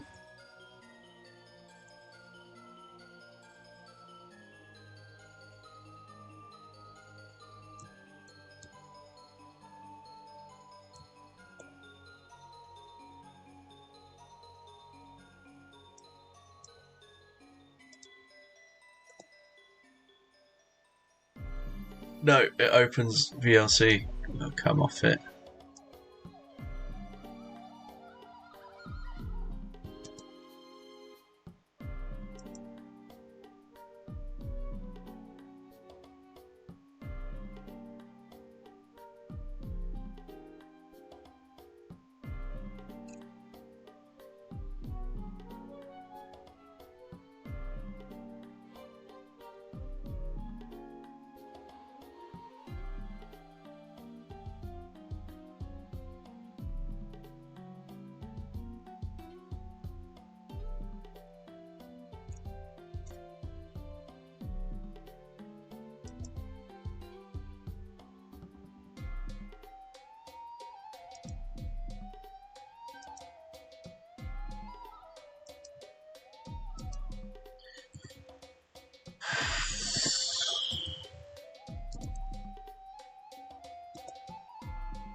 How to launch VLC.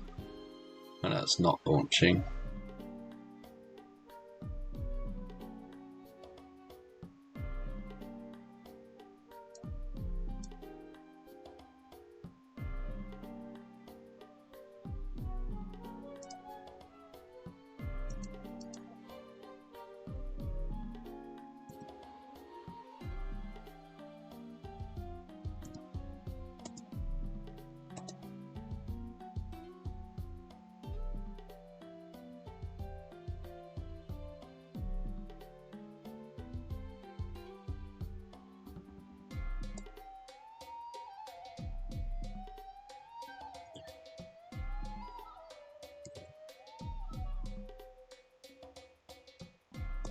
Just remove it and reinstall it. That's going to make any sodding difference. But...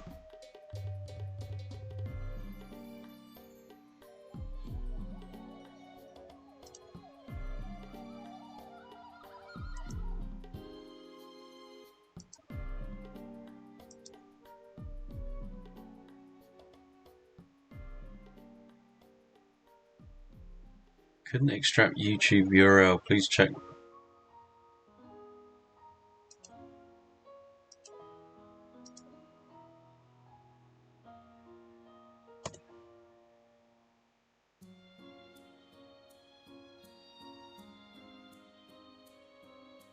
Really?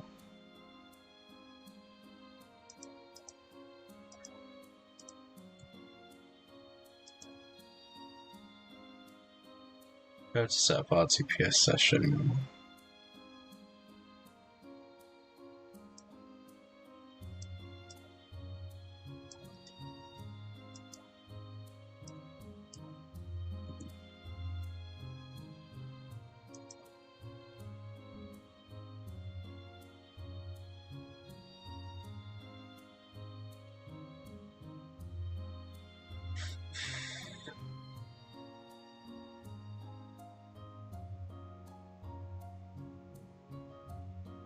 To get this work, try the snap install. Yeah, but we tried that, it didn't fucking work either. So, let's run from the terminal with increased velocity CVRC. There's a reel of Trump in my feed surrounded by cats.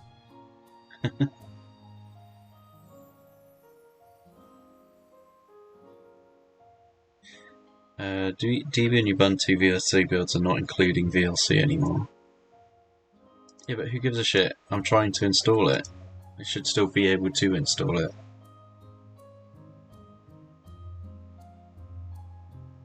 VLC is broken in Debian 11. Snap version worked. Just had to create the scripts. Use a bin VLC that runs the snap run VLC. Things like this is why Linux will never be a mainstream desktop OS. Exactly. It's fucking painful. Under the impression that the cats listen to him while actively ignoring him. Ubuntu and Debian.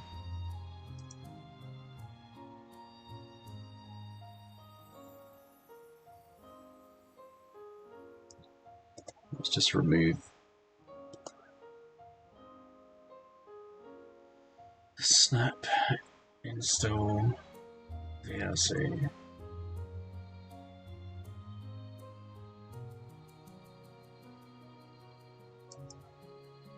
Do I have to do like a snap update?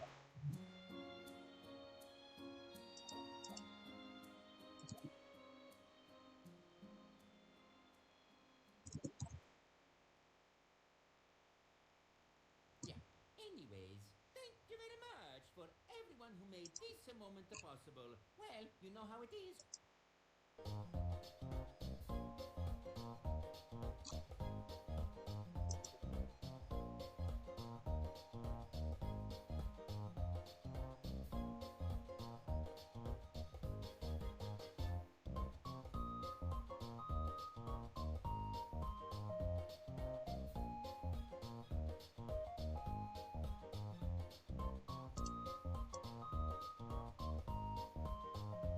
You're under the impression that the cats listen to him while actively ignoring him.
Sudo.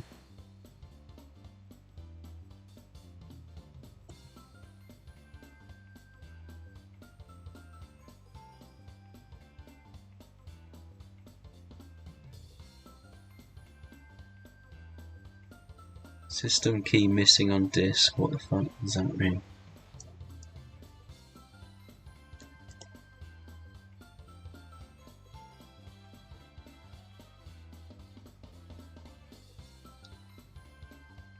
What are the three icons next to Lottie's name? The sword is because she's a moderator. The first is because she was one of the first 10 people to subscribe to the channel, I think. And the other one is because she's given 100 cheers. Well, she's cheered 100 bits.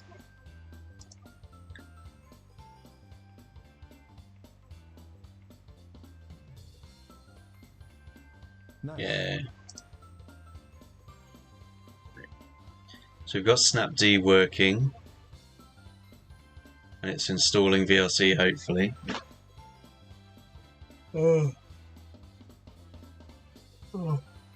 I can't believe that nobody at TryHackMe has tried using VLC on Debian or Ubuntu or any of its variants, because obviously they'd know it wouldn't work.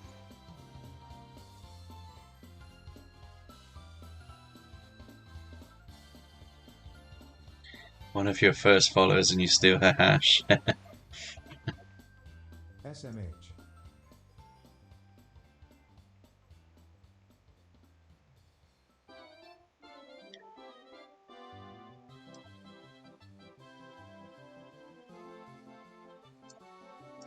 Come on.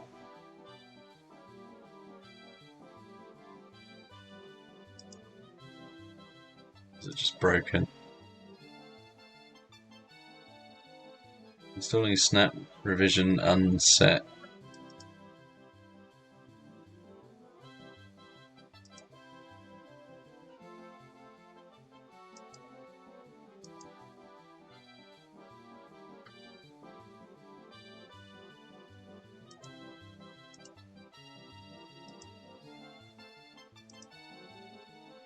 I restart the snap service.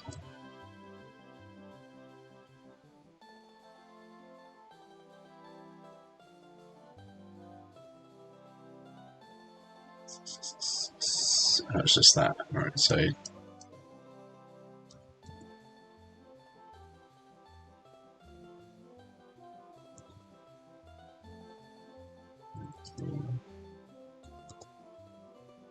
communicator server down.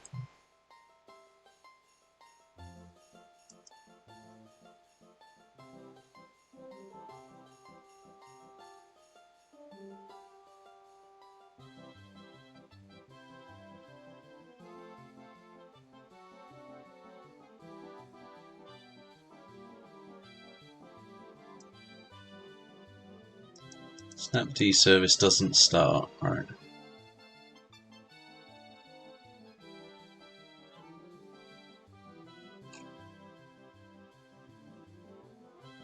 Sorry for the bad experience you found in Snapd.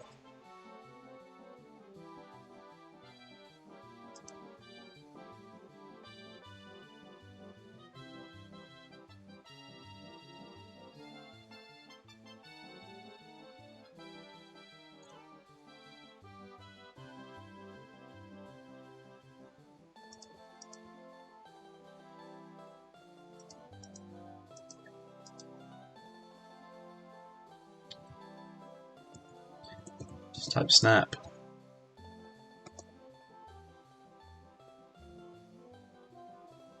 Oh, this doesn't even work.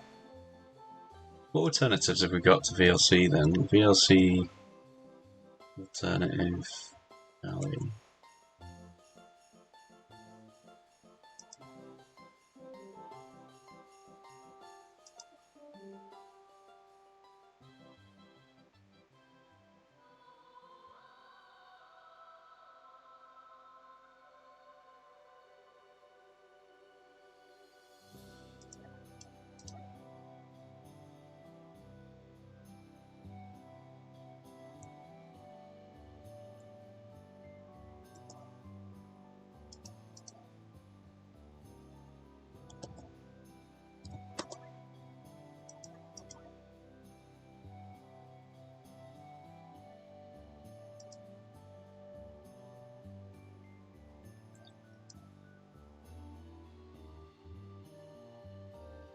Snap VLC has install snap change in progress.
What's an install problem for Snapd?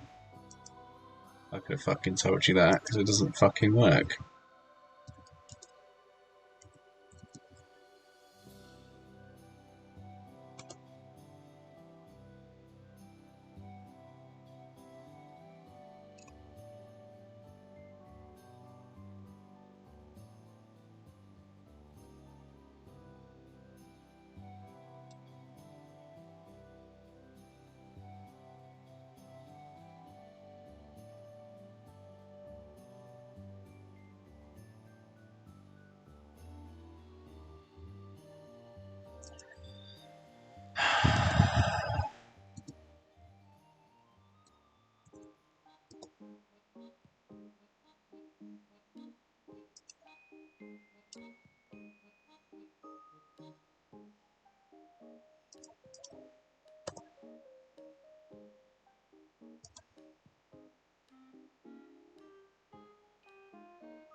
Looks like it's doing it now.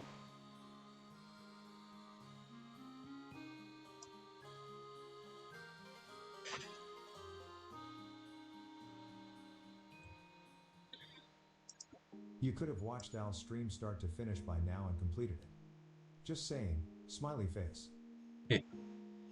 Well, we could, but then I wouldn't have learnt anything. Now I've learnt that there's some other package manager called Snap, which is a flaky piece of shit. So yeah, that was well worth my time. Yes, you would have. Lol.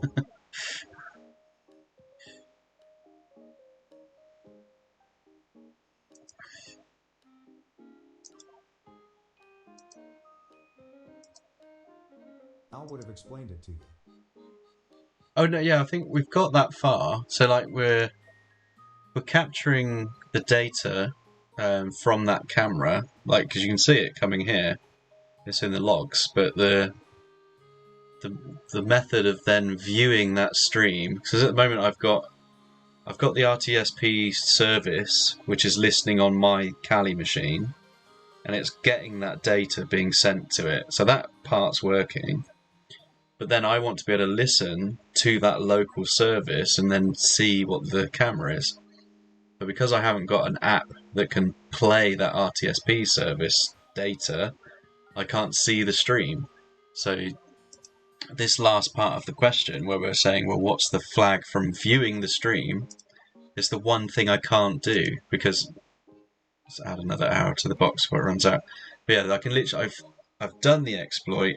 It's sending me all the data, but I just don't, like, the VLC isn't working, so it's not letting me look at that data that I've captured. Annoyingly, I could play it from my Windows machine, but then I'd have to VPN in, but yeah, if I can get this snap to install it correctly, which looks like it's just done. Supposedly the snap version versus the Ubuntu hosted VLC, the snap ones is supposed to work, but we'll test that theory now. So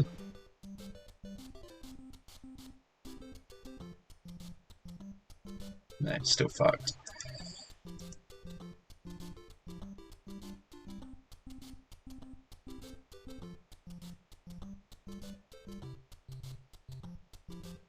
No. But yeah, according to every source I've seen, is that people are well aware that VLC doesn't work on Debian, or it doesn't work on Ubuntu, and because Kali 2 is Ubuntu based, it isn't going to work. So this thing telling me that I need to use VLC is going to fuck over a load of people unless they're using the attack box. But again, if that's the case, then where was it? Back here at the start.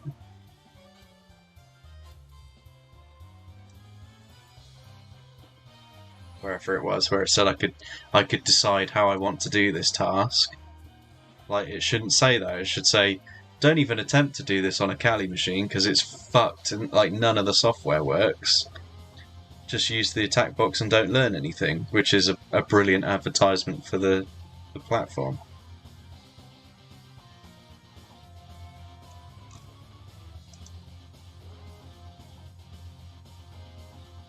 So I would just rewrite this section.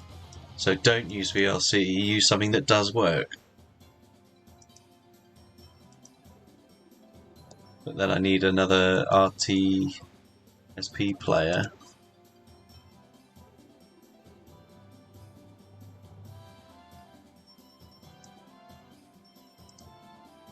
You're a Santa that likes to complain a lot. I just want things to work. It shouldn't be that hard.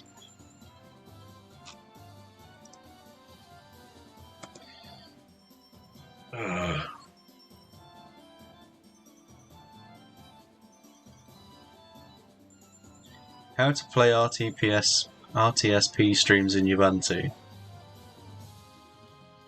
Which deity do I have to pray to get this to fucking do what it should do?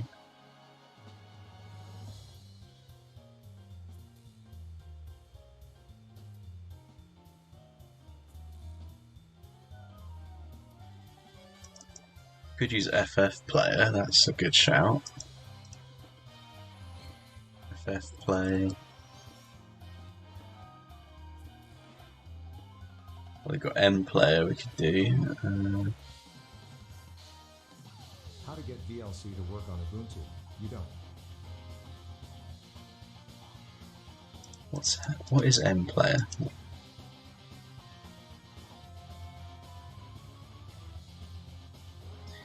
Special services.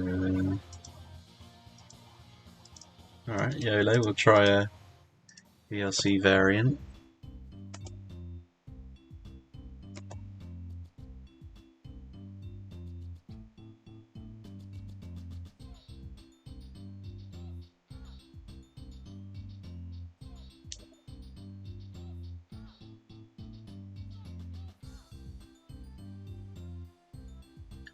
Yeah, I'll be very surprised if people have done this from their local box. Like, because this is painful. This isn't what a beginner would want to do, that's for sure. So, do M player now? Parole.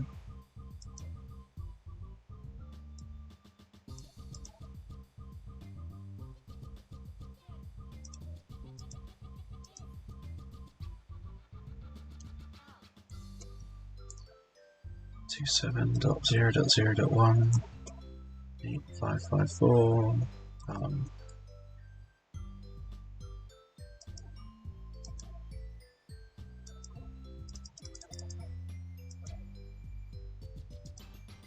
okay.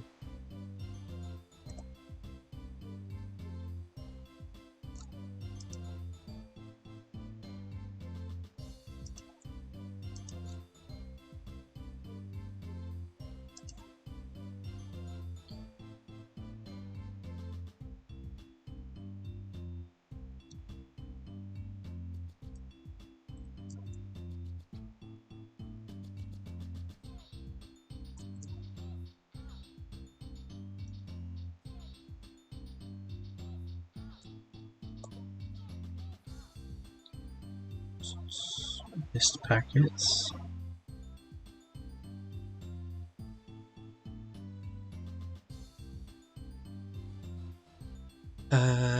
Just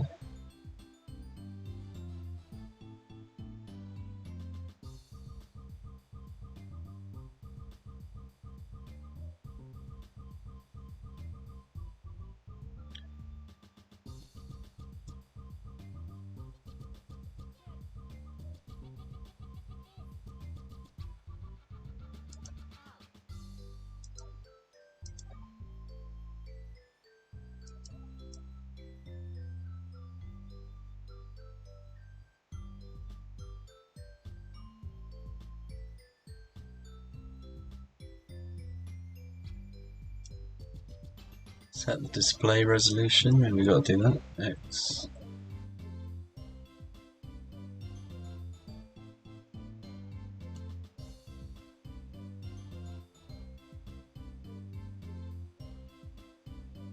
Display this VM.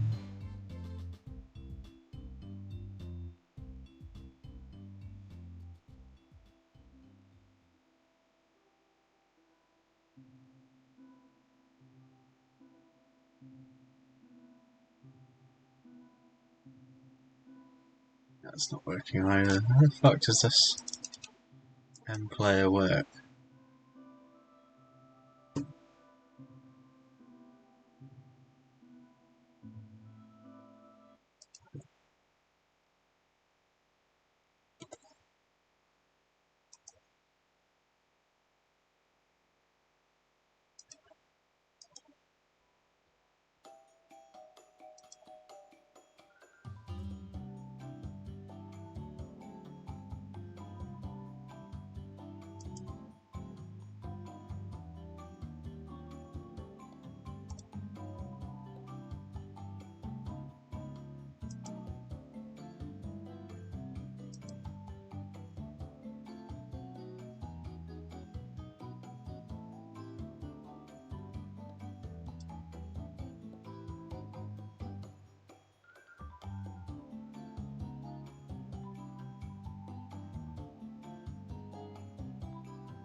Guess that doesn't work, so it has to be the one I gave it. It's a path. We're getting stuff, but where's the UI? Where's the...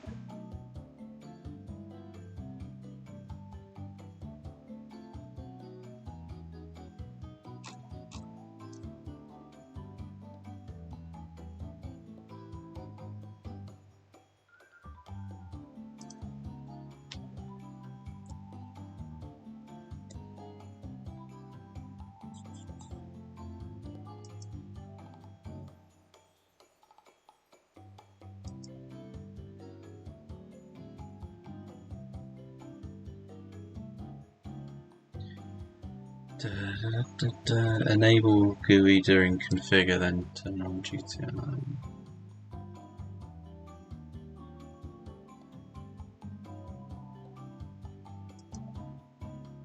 This is so frustrating. Like,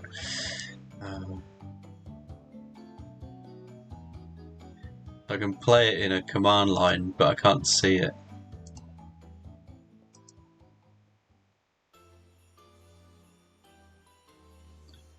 Multimedia ones, we got parole. That didn't do anything, it's just useless.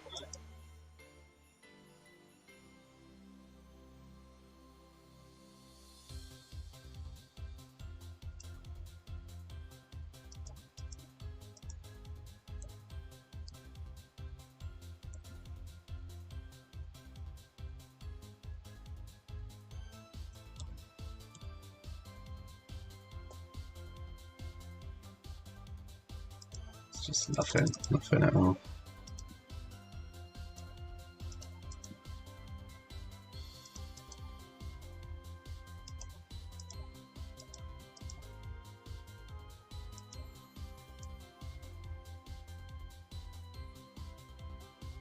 Stream is taking too much time to load. You want to continue, yeah.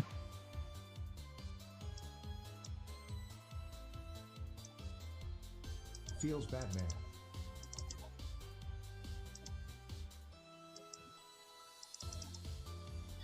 I just feel like I'm quality, like assurance testing TryHackMe's content.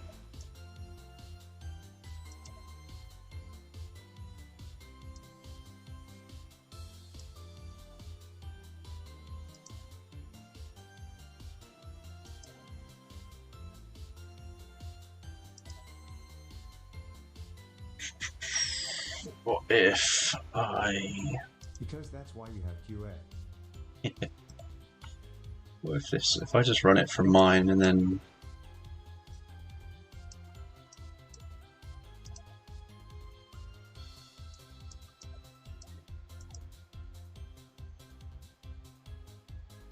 What's my ether?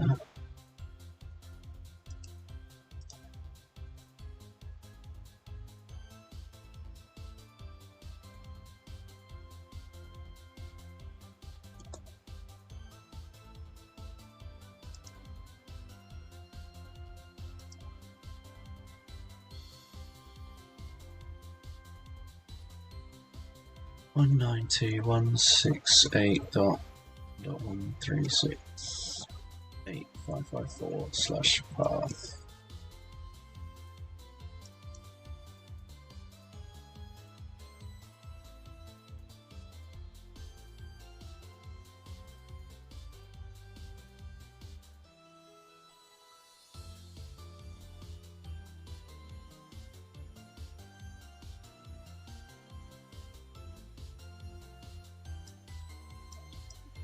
There we go. Trying to just do it from my Windows box. See if this VLC will work.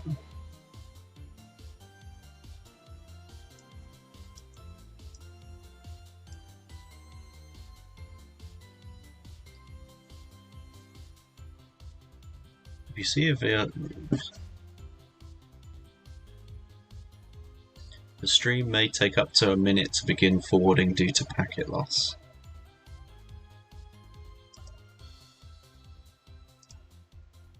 So it's just a sit and wait.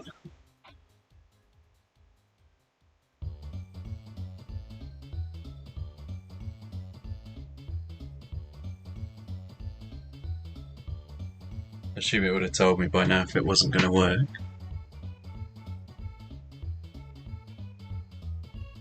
Waiting.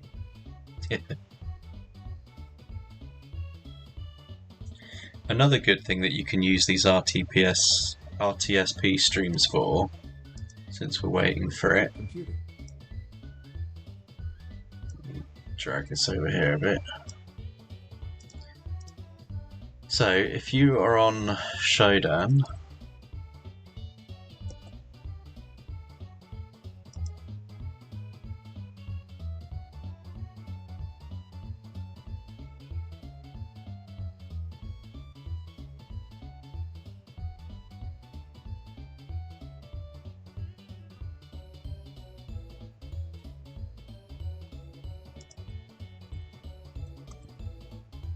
don't know if I can use tags without being logged in, but we'll see.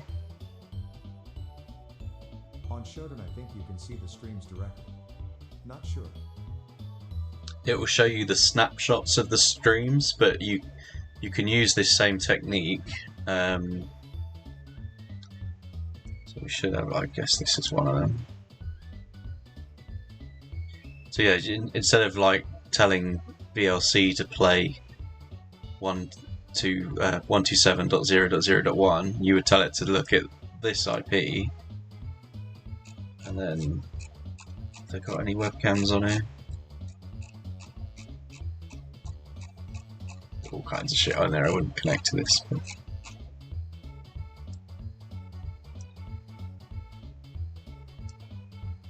no, it doesn't look it. Let's look at Long scroll.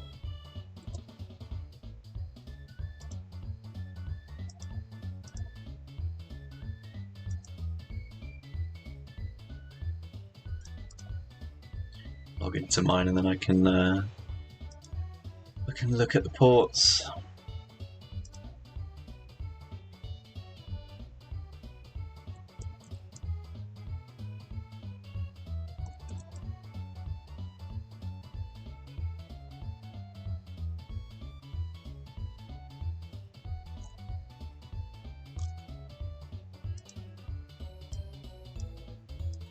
So there you go. So on Showdown, just looking for this port number, you can obviously see a load of the live webcams that are all connected.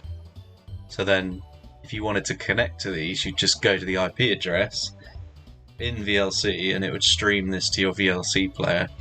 But whereas Showdown just shows like a snapshot. But yeah, pretty nuts.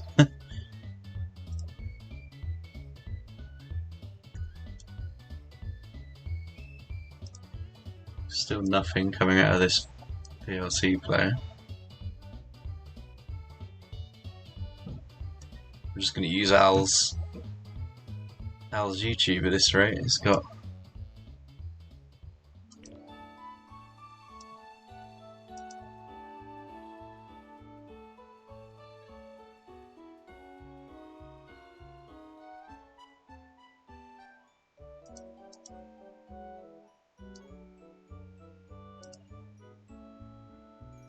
Speed X 1.5, I guess. no. I just want to get the flag because he's got the flag on in the background. So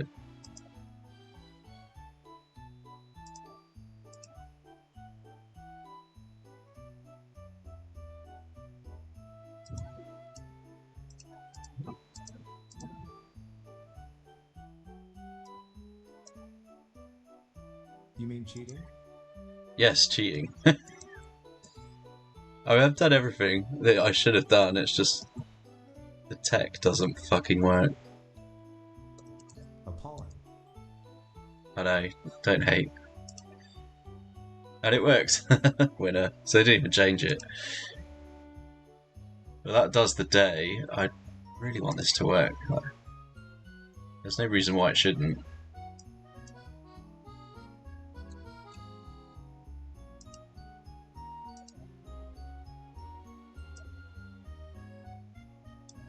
We're literally getting the data.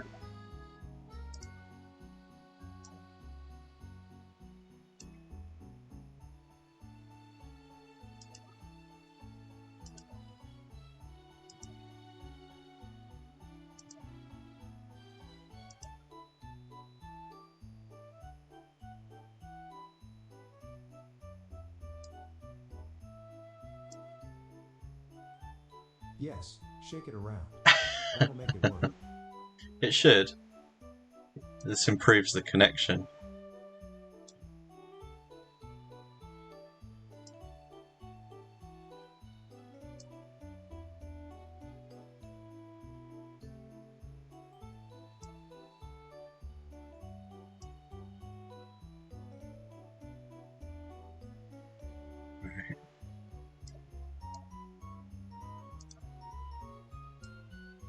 But yeah, I think we should just, if I redo the video for day 21, if we do it from this point onwards, come to day 21, put in 1883 Y 169, put the flag in, and then don't do the room.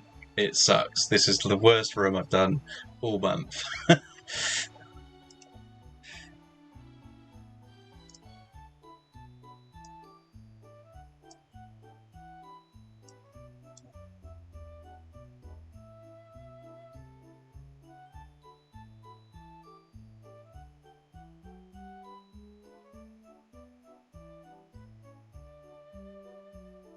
There's just nothing coming through at all.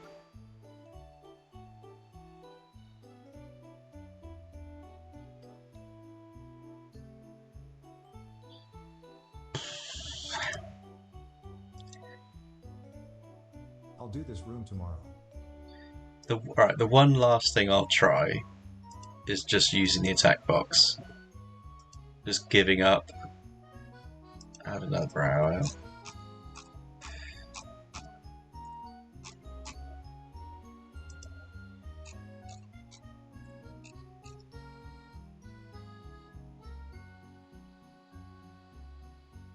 So if this works in the attack box, then TryHackMe need to say this little snippet of text there, that needs to be removed ASAP because this doesn't function over the VPN. Or from a Kali VM. Like,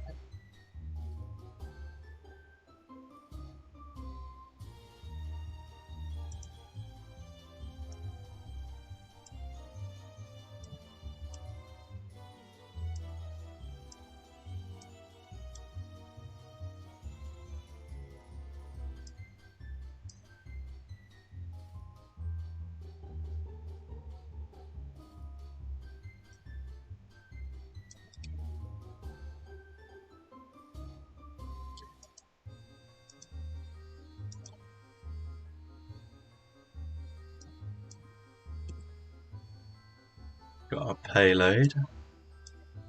So we'll get that ready.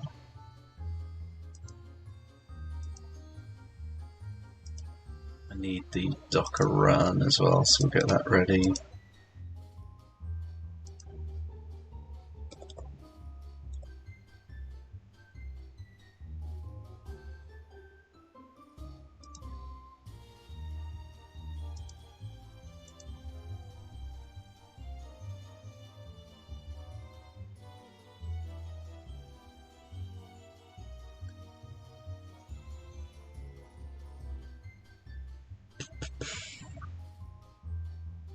So yeah, fun times. I've now got to do the whole attack again from start to finish, but on the attack box. Oh.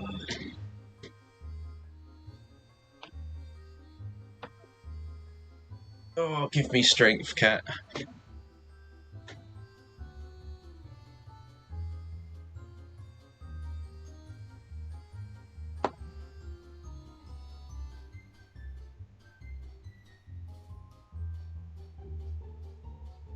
Wanted to ask how Cat is doing.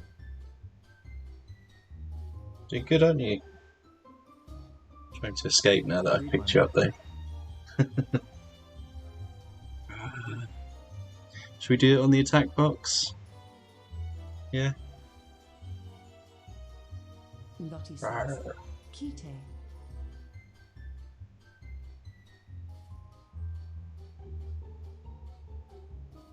Herder of Cat says, Such a beautiful creature.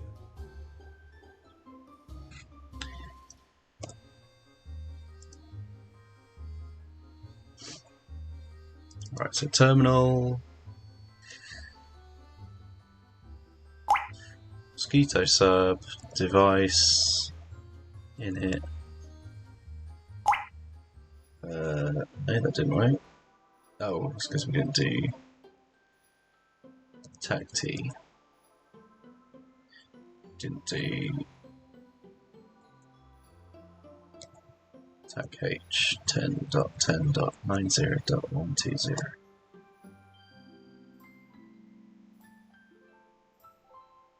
So that's working. Let's do. Is my script gone? So we want the Docker command.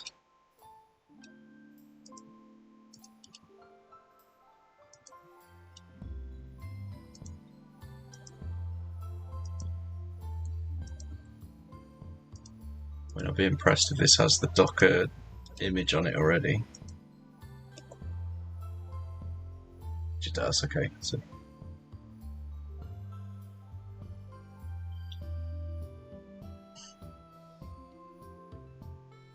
we've got our listener open. We'll go sound and video. Has it not got VLC?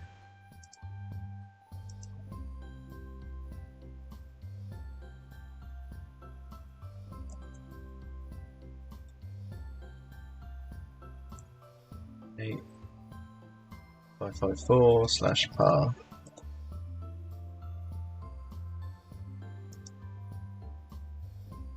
Your input can't be opened.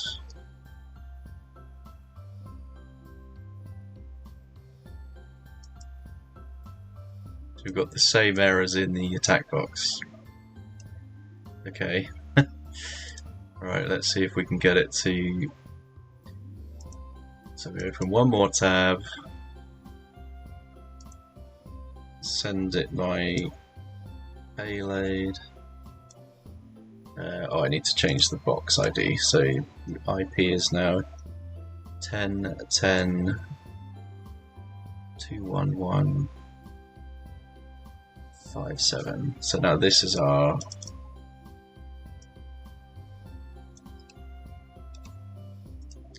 mosquito, which we need to put in the clipboard.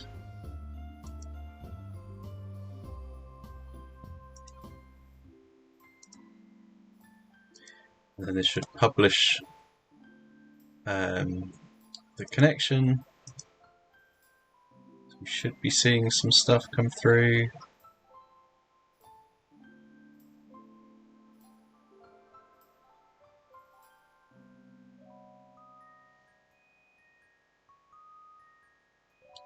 which we're not. This is what it was doing to me, so let's run it one more time.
This is really dumb.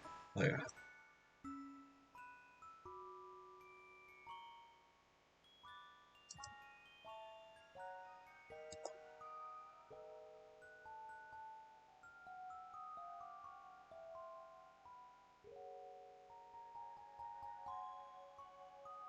10.10.211.57. I got further on my own machine.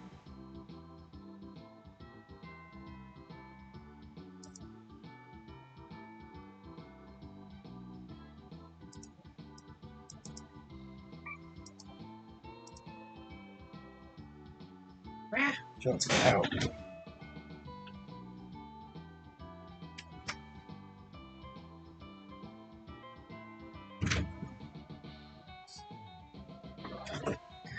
Just let the cat out.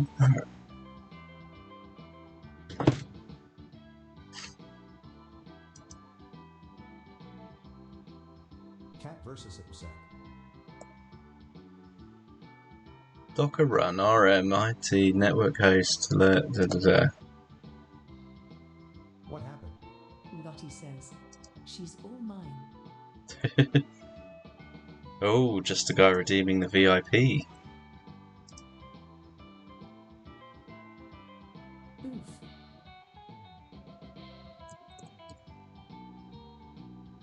There you go, sir. Welcome to the VIP club.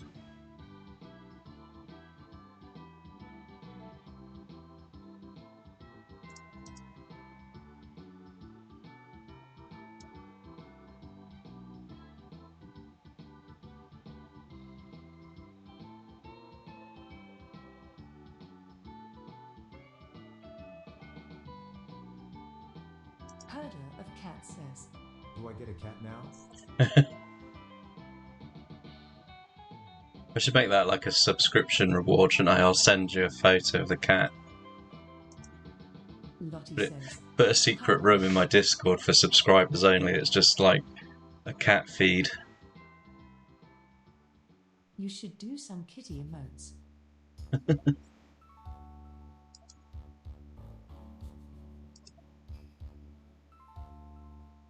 Herder of Cats I mean, this isn't even receiving anything now. This is...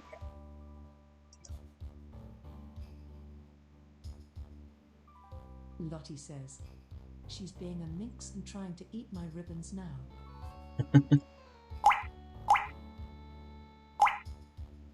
Let's try again. Mosquito. Sub. 10.10.90.120 T device init. Says, Oh, Mosquito. Hey, DJB Sec, how you doing? Have you tried this room yet? I swear this is the most cursed room of the whole event. We can subscribe to the brokered data. When I try to publish the data, however, nothing is happening.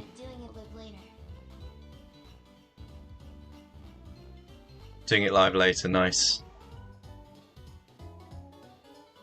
Yeah, I'm getting nothing. Like, did you name your folder path? No. Did you name your folder path? How do I do that here?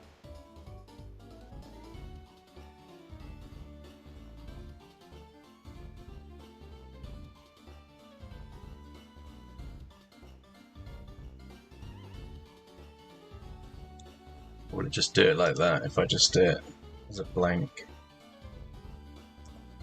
It should be 10.10.211.57 to 8554 slash the path we made.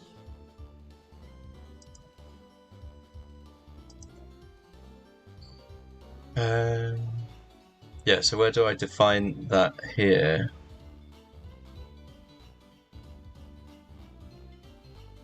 Path I made. So we got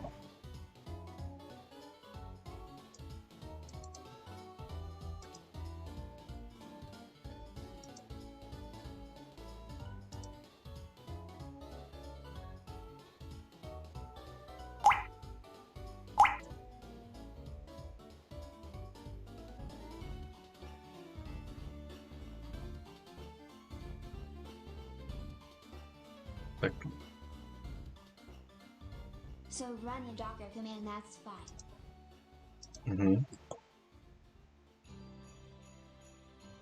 That starts the server. yeah.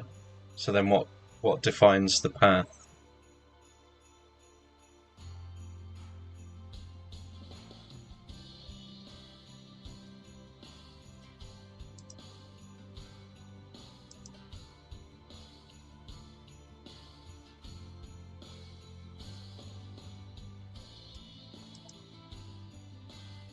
Your device stereo looks too small.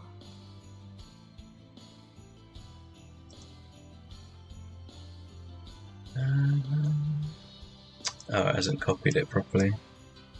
Good shout.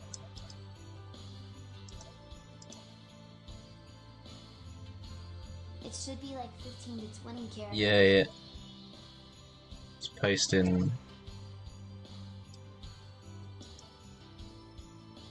Let's try that. That looks better. Oh, but now I've got to do the path again. So slash path.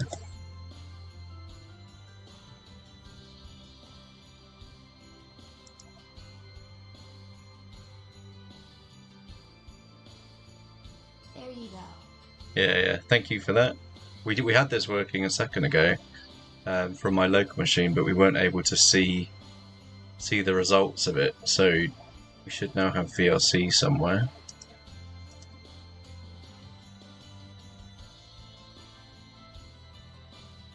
Hey! So it does work on the attack box. I wonder.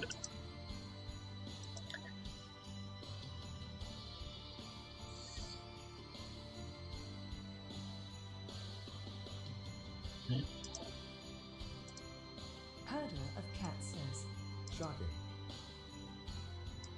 Shocking, yeah. Right, let's just show you what. See if this will still work. So what's the IP of the attack box is that? So if we do open network stream, RTSP,